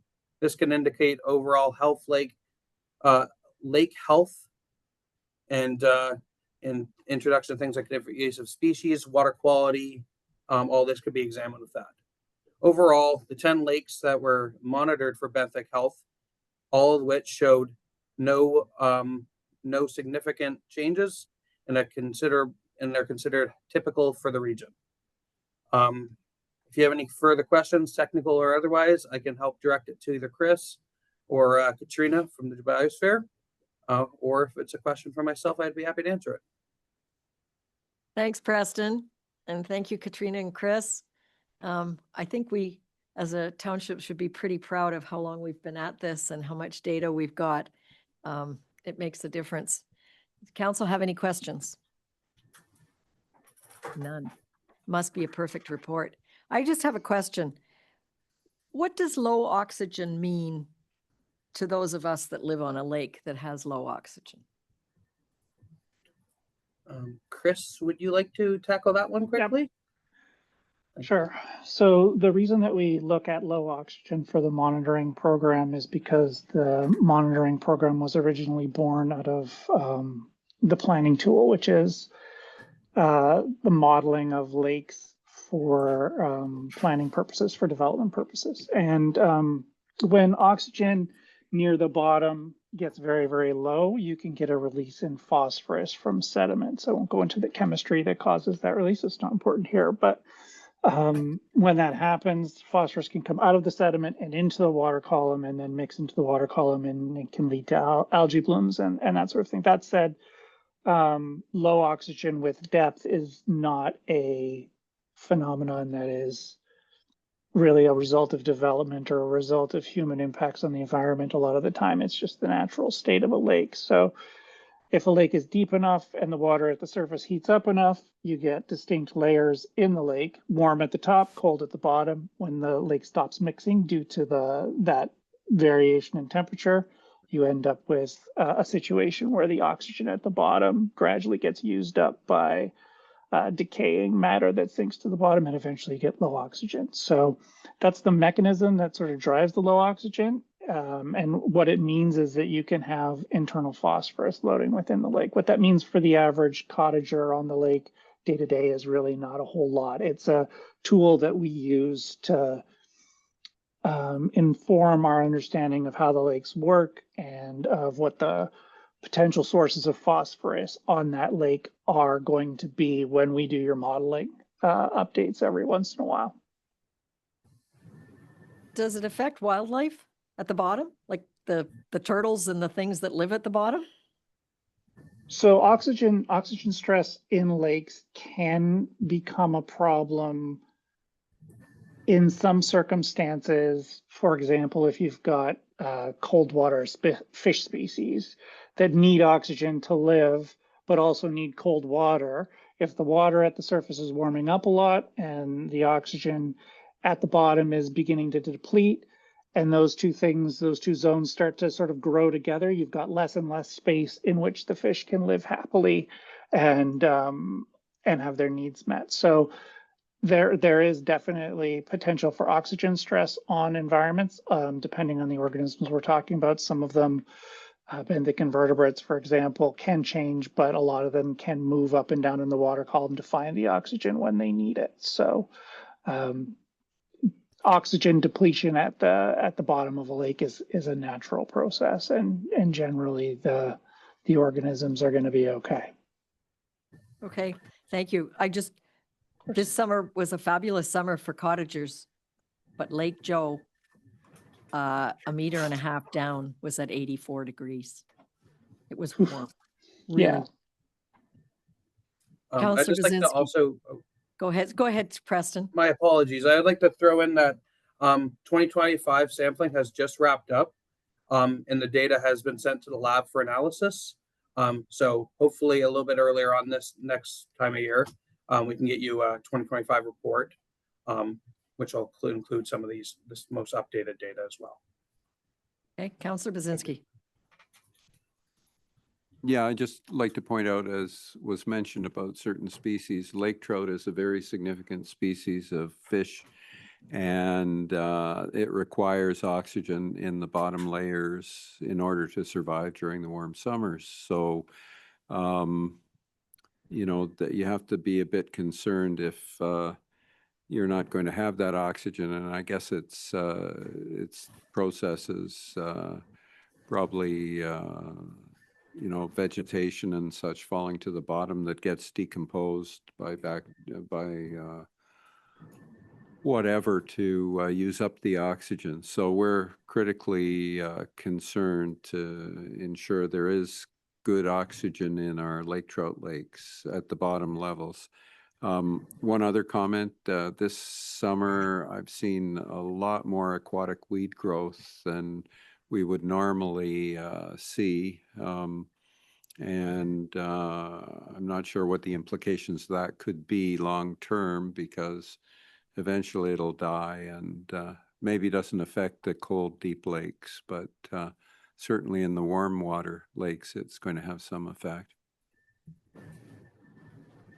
Thanks. I think everybody's seeing more weeds and algae. It's just been great for swimming, but maybe not so great for the bugs and the plants.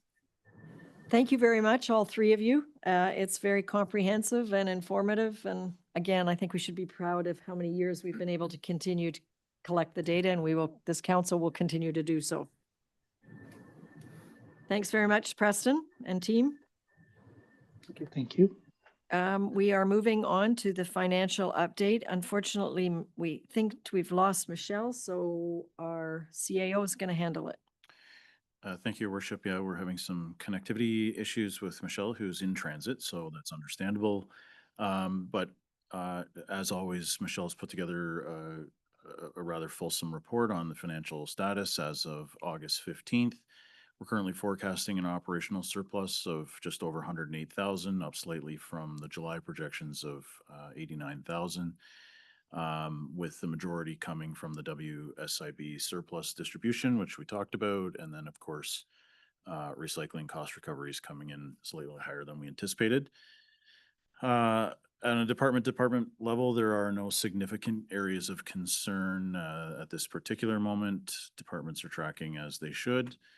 The tax errors are arrears, sorry, as you can tell, I'm not the CFO. The tax arrears, as reported, amount to 7.2 compared to 6.8 the same date, 2024. So we'll continue to monitor and report to council monthly. Also of note is the capital projects have ramped up, and with approximately just shy of 40% of the 8.6 million spent to date and another 24% committed, and summary is included. From there, Your Worship, fine details that our CFO would normally respond to, but I'll do my best to help answer any questions that maybe council has. Does council have any questions? Councillor Basinski. I've got a couple, and I'm not expecting you to answer it, but I'm going to ask the question anyway. Do we know what the state of our reserves are today relative to January 1st of this year? Like, have we used up a lot of them, or not? I'll suggest that the reserve status is a great question for Michelle. However, the reserve, the utilization of reserves is based on what was approved by council. So we're not dipping into reserves that you haven't already approved us to do. So Oh, absolutely. And I wasn't being critical. I was just wondering if you knew what it was. The other thing is, if we wind up with a surplus of $180,000, or give or take, are we going to use that in any way to offset taxes? what we've done, what we did last year as an example, is that does get carried forward and brought in as a revenue stream for 2026, and ultimately helps reduce the burden of taxes in the next year. That's I got to be careful now. That's a decision of council through strong mayor budget allocations. But I believe council has historically asked us to bring that forward, or a portion of it to bring it forward. So as we get a little closer to year end, Michelle will continue to report on this, and we'll seek instructions at that point. On page 395 of your agenda package, you can see what's come and gone from the reserves, right at the bottom in the yellow. It tells you basically that, there's some transfers went in for the building permit information. There's nothing yet for election, but it's coming. You can see all those ins and outs of the reserves on that page. And I would suggest, if there's any specific detailed questions on reserves, Michelle's always available to take a phone call, other than right now when she's in transit.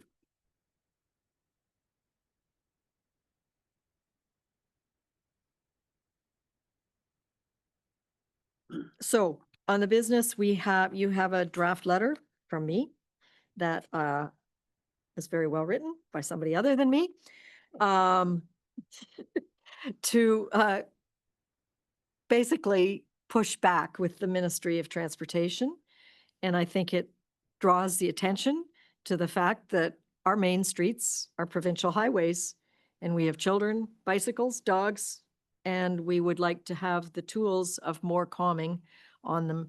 So what we're asking for is, I'll put this motion that the Council of the Corporation of the Township of Seguin does hereby approve the attached letter to the Ministry of Transportation of Ontario regarding automated speed enforcement on portions of provincial highways within the Township of Seguin.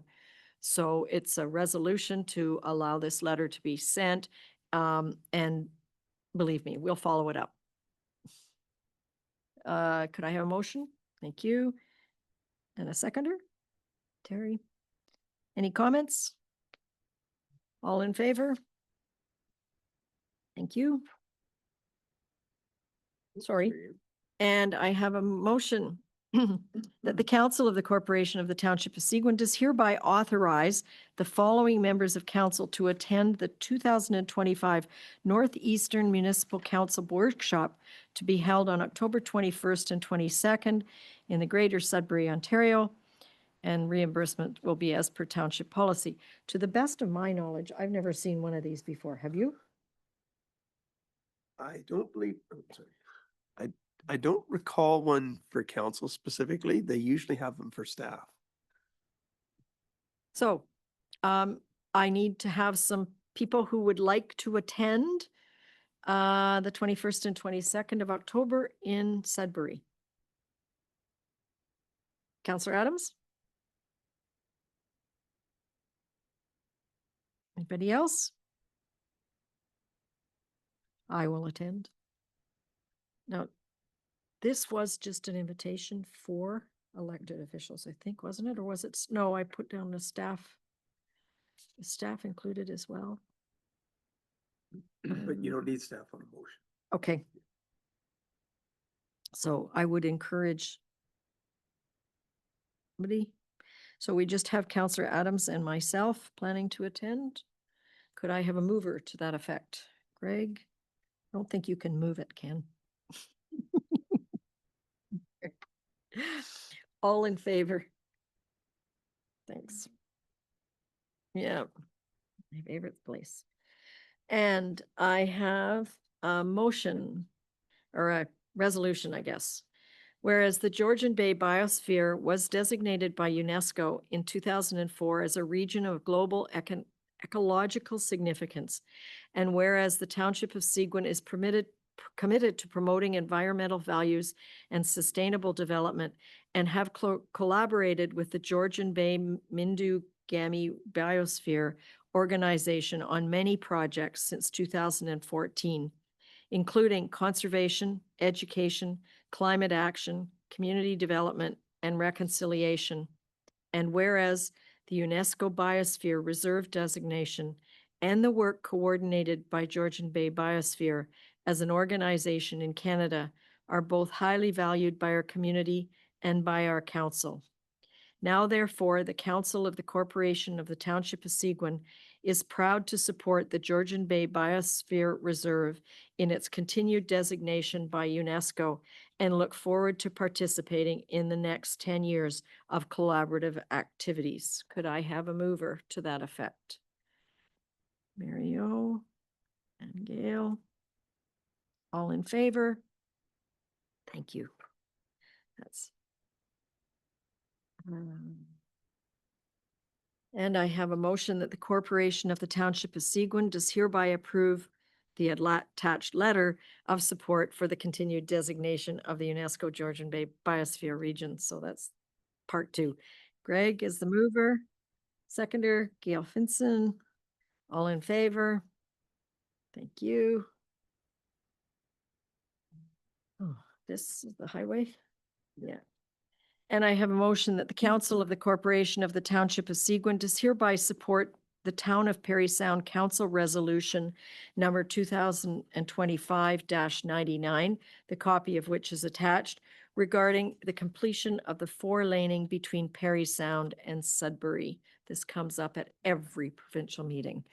Councillor Adams and Councillor Getty, all in favor.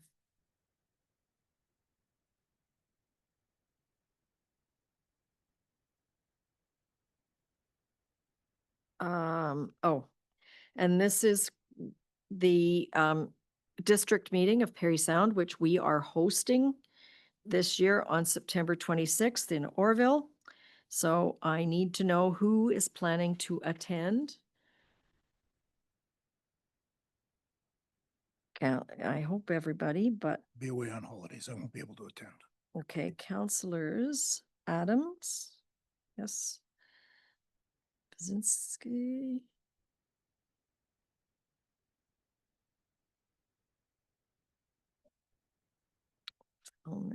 I'm pretty sure I can put down Ted because he's our board representative. And Gail, you said yes?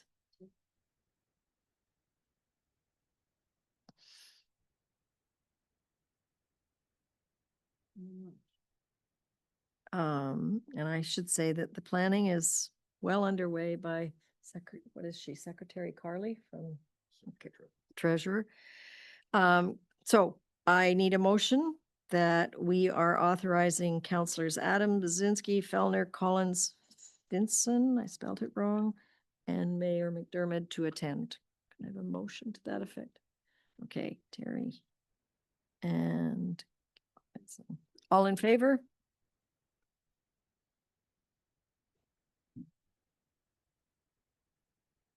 Oh, we've got it catered. We've got loot baskets and everything else for you. I have a motion that the Council of the Corporation of the Township of Seguin does hereby appoint Les Hess to the Township of Seguin Business Committee. This was a motion at the Business Committee. This individual attended the 2 sessions of focused on tariffs and indicated an interest in becoming more involved. So I will move it.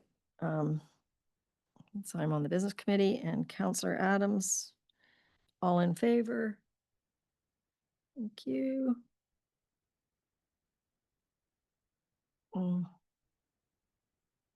This one, I had hoped to get.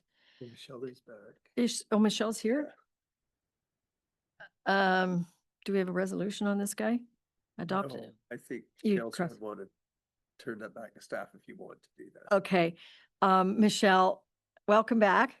Thank you. Can you talk about this new affordable housing property tax subclass? Do you know anything about it? I don't know an awful lot about it. I just saw the letter actually as we were in transit. I will have a look at it and I can get back to council, but basically what it is it's a tax reduction for properties that meet certain requirements.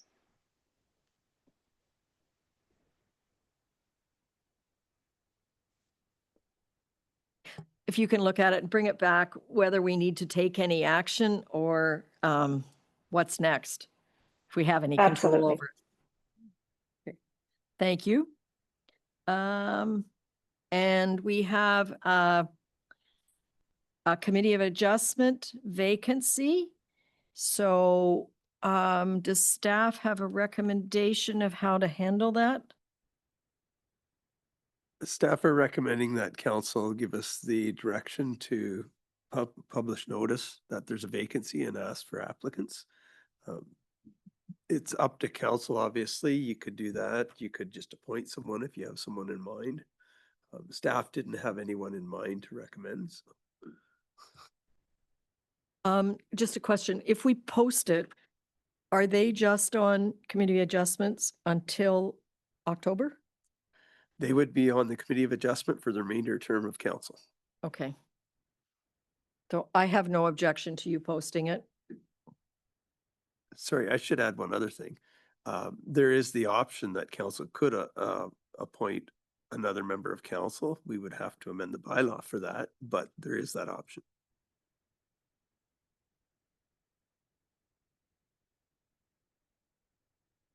Councillor Getty, do you wish to speak to this? Well, I was just going to say that there is a meeting next Wednesday, and maybe we defer this until after the meeting, the Committee of Adjustment meeting on the 10th of September. I'll speak to the other members that are there to see if they have somebody that they would like to recommend.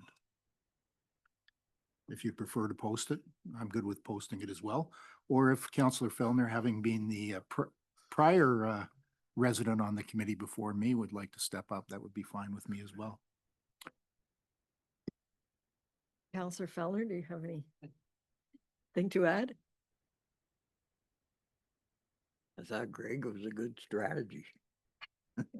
I mean, whatever would work the best. We've got a year basically to go. So if you want me to sit for the balance of this term, I will. Is it possible that we pass this to post following the meeting on the 10th, if nothing is appointed? No? There's nothing to pass. It's just direction to staff for this, unless you were actually appointing somebody. Yeah, Your Worship, there's no harm in posting and seeing if there's interest, and at the same time, the committee can go ahead and have a discussion and see if there's an interest from someone. So ultimately, it all has to come back to council for an appointment.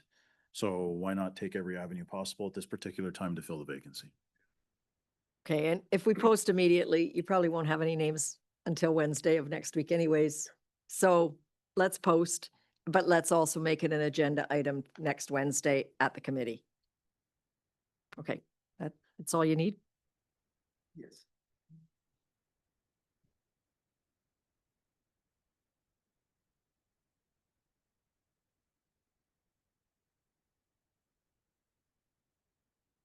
We did send something to Lenyok's family. He will be missed throughout the community, frankly. He's been a very vocal advocate of the pool. He's been school board. He would be furious at what's happening with the schools right now. Yep. So we thank Len for his service to the whole community. I have a motion that bylaw number 2025-066, being a bylaw to write off taxes on properties in the Township of Seguin, is hereby deemed to have been read a first, second, and third time and passed by council. I need a mover, a seconder, Ken and Greg. All in favor? And we have council reports. So Councillor Adams, why don't you go first?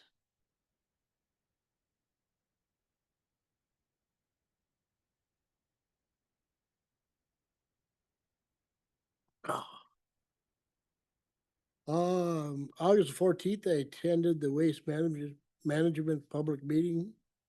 It was a good turnout, and staff did an excellent job with their presentation, I'm gonna say. August 20th, I attended the Recreation and Culture meeting. August the 28th, I volunteered to barbecue for the Volunteer Appreciation Gathering at the West Prairie Sound Museum. It was great to show volunteers that they are appreciated every year. August the 30th, I attended the Foley Fall Fair on Saturday, volunteered to sell entry tickets. And it seemed to be more people this year, I thought. Yeah. And I've been dealing with some constituents. Thank you. Councillor Bazinski. No, on October the 9th, I attended the Otter Lake Ratepayers Association barbecue at the Foley Fairgrounds. It was reasonably well attended. It was quite hot that day, so it wasn't as busy as some years, but I blame it on the heat. But it was a good event. On the 14th, I attended the Waste Management Plan Open House in Humphrey, and there were quite a large number of people out, and some concerns about amalgamating some of the transfer stations. On the 16th, I attended the Osler Lake Annual General Meeting at the pavilion at the provincial park, and a lot of comments about the roads, but I've driven a number of the roads, and some of them are a lot worse than the ones that were mentioned. However, it's still a point to be made.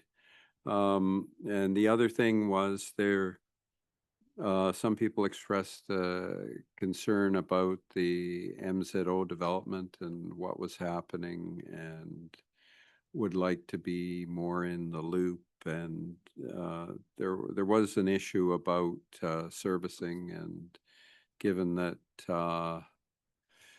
development really isn't going anywhere anytime soon right now, no builders aren't building much. They're concerned about the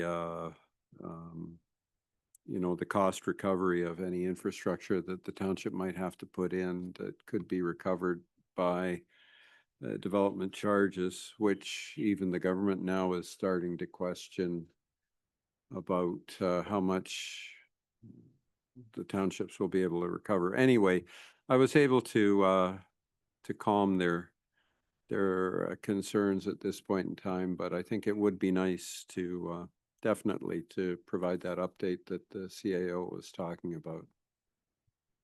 And that's all I have. Councillor Getty? Thank you, Mayor. And we've talked about it or mentioned, I think it's worth mentioning, I have to mention the passing of Len Yock. He was a pillar in the community. He was still involved at 90 years of age in the community, had a lot to do, ran the school board here, and was instrumental in the establishment of Belvedere and Lakeland and the West Perry Sound Hospital. So he greatly missed, not only on the Committee of Adjustment, but more so by his family and in the community. On the 13th, I had a Committee of Adjustment meeting. On the 14th, I attended the Waste Management meeting, and it was excellent. I was really happy to see the involvement of the community. There was a lot of people out, and it's nice to see. It is a big issue, and it's nice to see people getting involved and voicing their opinions. On the 19th, I had a Rosso nurse practitioner-led clinic meeting. I'll leave that for now. I attended the Rosso Fall Fair on the 23rd. On the 24th, I attended the Clear Lake Association meeting. And just a follow up to the Classic Cruise car show on the August long weekend. The committee, we met after the last council meeting and give an update that there'll be $7,500 that's being donated by the committee. This is one of the few events that does actually raise money to go back into the community. It's not a break-even type of event. And I can report that $3,000 is being given to the West Perry Sound Hospital. It'll be for specifically purchasing a piece of equipment identified by the hospital. $1,000 is going to the Huntsville Oncology Department. Many of our residents now are getting their chemo treatments in Huntsville as opposed to having to travel to Sudbury or down to Barrie. So we thought it was important to support that. We're looking at possibly buying a chair for people when they're receiving their chemo. $1,000 is going to the Perry Sound High School automotive program, which doesn't have a school right now, but the program is still there. We started it, but the last, they've been, their funding has been minimized, so it was very successful the last time. So that money's being put aside to support them. $500 is going to the Harvest Share Food Bank, and 2 years ago, the committee purchased a handicap swing. The first that we had was put up at the Rosso Fairgrounds. I've had discussions with Dominique. We're looking at purchasing a second one to put down at the waterfront in Rosso. The committee wanted something specifically in the village of Rosso. We're looking at that. It may need to be some reworking of benches and that type of thing. but Ken and Dominique are on it, and we're going to be moving forward with that. Thank you. Councillor Fellner.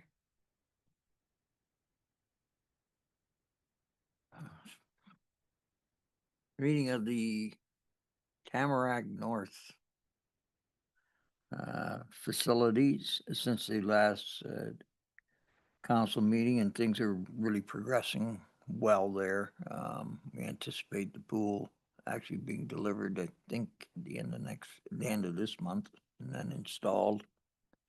The building's pretty much cladded, roofed, a lot of concrete's poured inside. It's pretty exciting.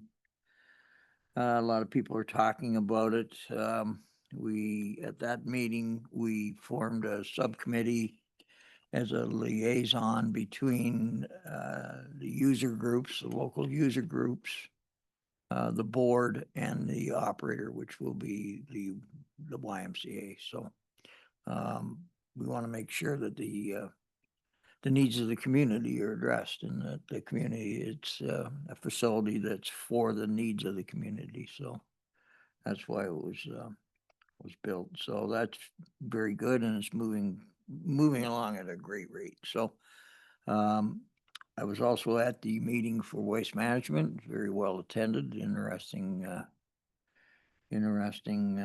comments, and I see staff has taken that into account.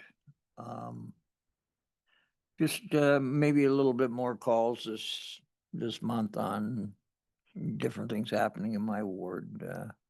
Some of the usual stuff, some a bit unusual, but however, yeah, and that's about it, I guess. Councillor Finson.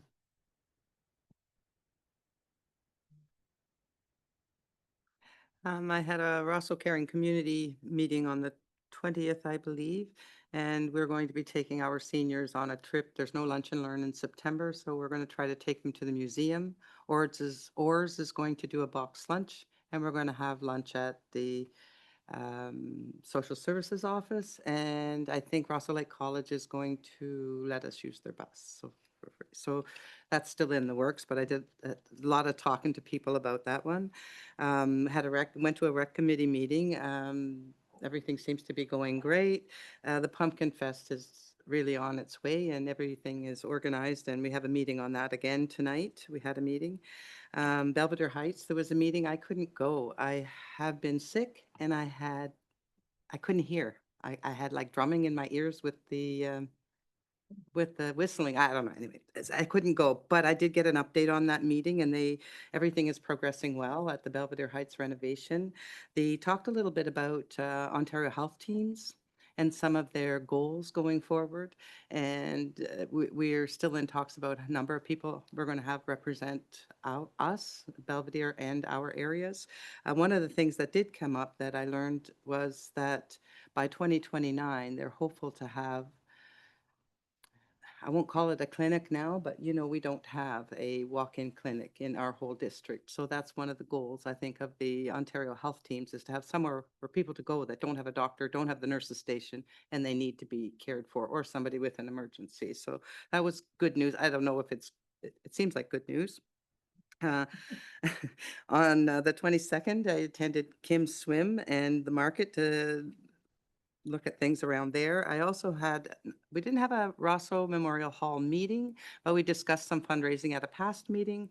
We decided Paula Banks has designed some tea towels that are absolutely stunning, and they've got pictures of all of the major areas in Rosso in color and black and white.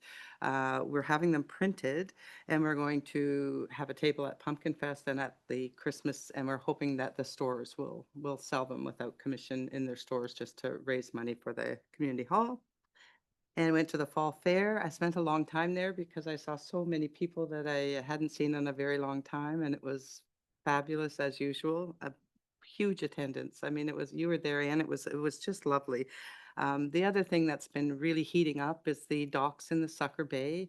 Lots of communication about that. Lots of people keep calling me and talking about it, and I get it, because it's very clear that they shouldn't be there, and it's not been handled. So I've reached out to a few people on the issue just to see if I can get it moving along. We'll see. but I don't know, it's still not taken care of and it doesn't, I don't understand why, but so, and that's about all. Thank you. Thanks very much. Maybe we can trade MTO traffic calming for the MTO docks. Because it's the same department. Anyways, that's a little bit facetious. So on August 8th, I was at the Rosso Memorial Hall Open House, which was well attended, and lots of people, frustrated architects, were giving all kinds of input to the actual architects. So they listened well, and we'll see. Then on the 9th was the Lake Rosso North Association AGM and the library sale here. I did both of those. The 12th, we had an airport commission. We tend to be meeting more often here than at the airport just because of space and air conditioning. Then on the 13th, as Terry mentioned, was the Tamarack North update meeting. And if you're curious, go to the minutes of those meetings and you can see pictures of the construction, and gives you a pretty good idea of where it's going. It's moving fast. The Waste Open House, also many people have mentioned it, that it was well attended. And I think when we have the next one, we need to facilitate microphones and that kind of thing. The 17th was the Little Lake Joe Association AGM, and Stanley House Road is a big agenda for them. Then from the 17th to the 20th, I was in Ottawa at AMO. The whole idea of the whole concern about the high school was heating up quickly. So Jamie and I kind of got a very quick early morning meeting with Minister Calandra to say, we really aren't happy. And his question to us is, why are you guys involved? And Jamie and I said, because it's our ratepayers that are being affected. We expect more for them. And so I hope he really means that he's going to take over, because we didn't get any answers, even though he did take a meeting that was not planned. The 22nd was Kim's Swim. It was well attended. We made about a little over $2,000. The money isn't coming in to the same level as it has in previous years. I personally think that perhaps it's run its gamut and the pool will be open next year. So, but she still wants to be involved. Rosso Fair, Fall Fair, not only was it well attended, it was the 150th consecutive year of that fair. That's a lot of years. And if you saw it, Dominique worked with them to get a permanent sign for the grounds, and a lot of the history is on that sign. And obviously 150 years ago, an agricultural fair involved different things than it does now. So it was kind of fun to see. And Greg and I were at the Clear Lake Association annual general meeting. And it was good discussion, open discussion, some questions that our staff have been able to answer. And then this past Saturday, the Foley Fall Fair was, I think, busier than I'd seen it most other years. You should have all received an invitation for October 2nd to the Mayor's Lunch. And if you'd like to play golf, Mayor's Lunch is free. It's at Seguin Valley, as it was last year. The speaker is about artificial intelligence in business. If you want to play golf, you do need to register either for the lunch and or the golf. If you want to play golf, please, you do have to pay. But I think Donna sent the invitation out today. The other thing I'd like to draw your attention to on page 656 of 656 of the correspondence is the Safe Quiet Lakes newsletter. There is a link there that doesn't work the way you guys have PDF'd it. But if you could resend it, there are 2 videos that I think anybody that meets with any lake association needs to watch. They're photographs on the bottom of lakes, some of them 20 meters down, of what happens when a wakeboard boat goes by. So if you could just resend it with the links live, I think it's a real education for anybody. And the person who actually is the scientist on this, is one of our speakers at the district meeting. So you'll see it, but it's pretty frightening to see what happens 10 meters down. I can believe it. When, people talk about waves on the shoreline, but very few of us think about what is happening at the bottom of the lake when one of those boats goes by. And that's my report. Over to you. Thank you, Your Worship. I'm going to end up repeating a few things, so bear with me. But so, of course, as everybody's aware, Public Works held an information session at the Humphrey Community Center on the 14th of August to discuss solutions to improve service and standards at Seguin transfer stations. For those that are interested, the presentation is available at letsconnectseguin.ca. If you were unable to attend in person, as noted earlier today, staff will continue to analyze the feedback and data and will make recommendations to council. We're targeting by early November. Seguin business leaders are encouraged to register for the upcoming Mayor's Lunch and Golf event on October 2nd at Seguin Valley Golf Course. Lunch is free and the golf portion of the event is $75 per person. Visit the Seguin Valley Golf Course website to register for details. The Township and Seguin Public Libraries are still accepting responses for the Seniors Engagement Survey. Survey results will help staff design programs and initiatives that reflect our community's preferences. The survey is available online at letsconnectseguin.ca, and paper copies are available at the municipal office and at all Seguin Public Library branches. The survey closes September 14th. Also, thank you to those who have shared their feedback on the draft rock crushing bylaw. The planning department is reviewing community feedback and will return to council October 6th with a summary of findings and further deliberation. Amateur and professional photographers are encouraged to submit their images to the 2025 Seguin Photo Contest before October 1st. These images will be used on various platforms, including the upcoming new township website. Winners will receive township swag bags packed with useful and beautifully designed Seguin branded items. And last but certainly not least, the Seguin Fire Services is now hiring volunteers to join the team. Positions are open to those 18 and over, and training is free. Please visit seguin.ca/fire for more information about how to apply.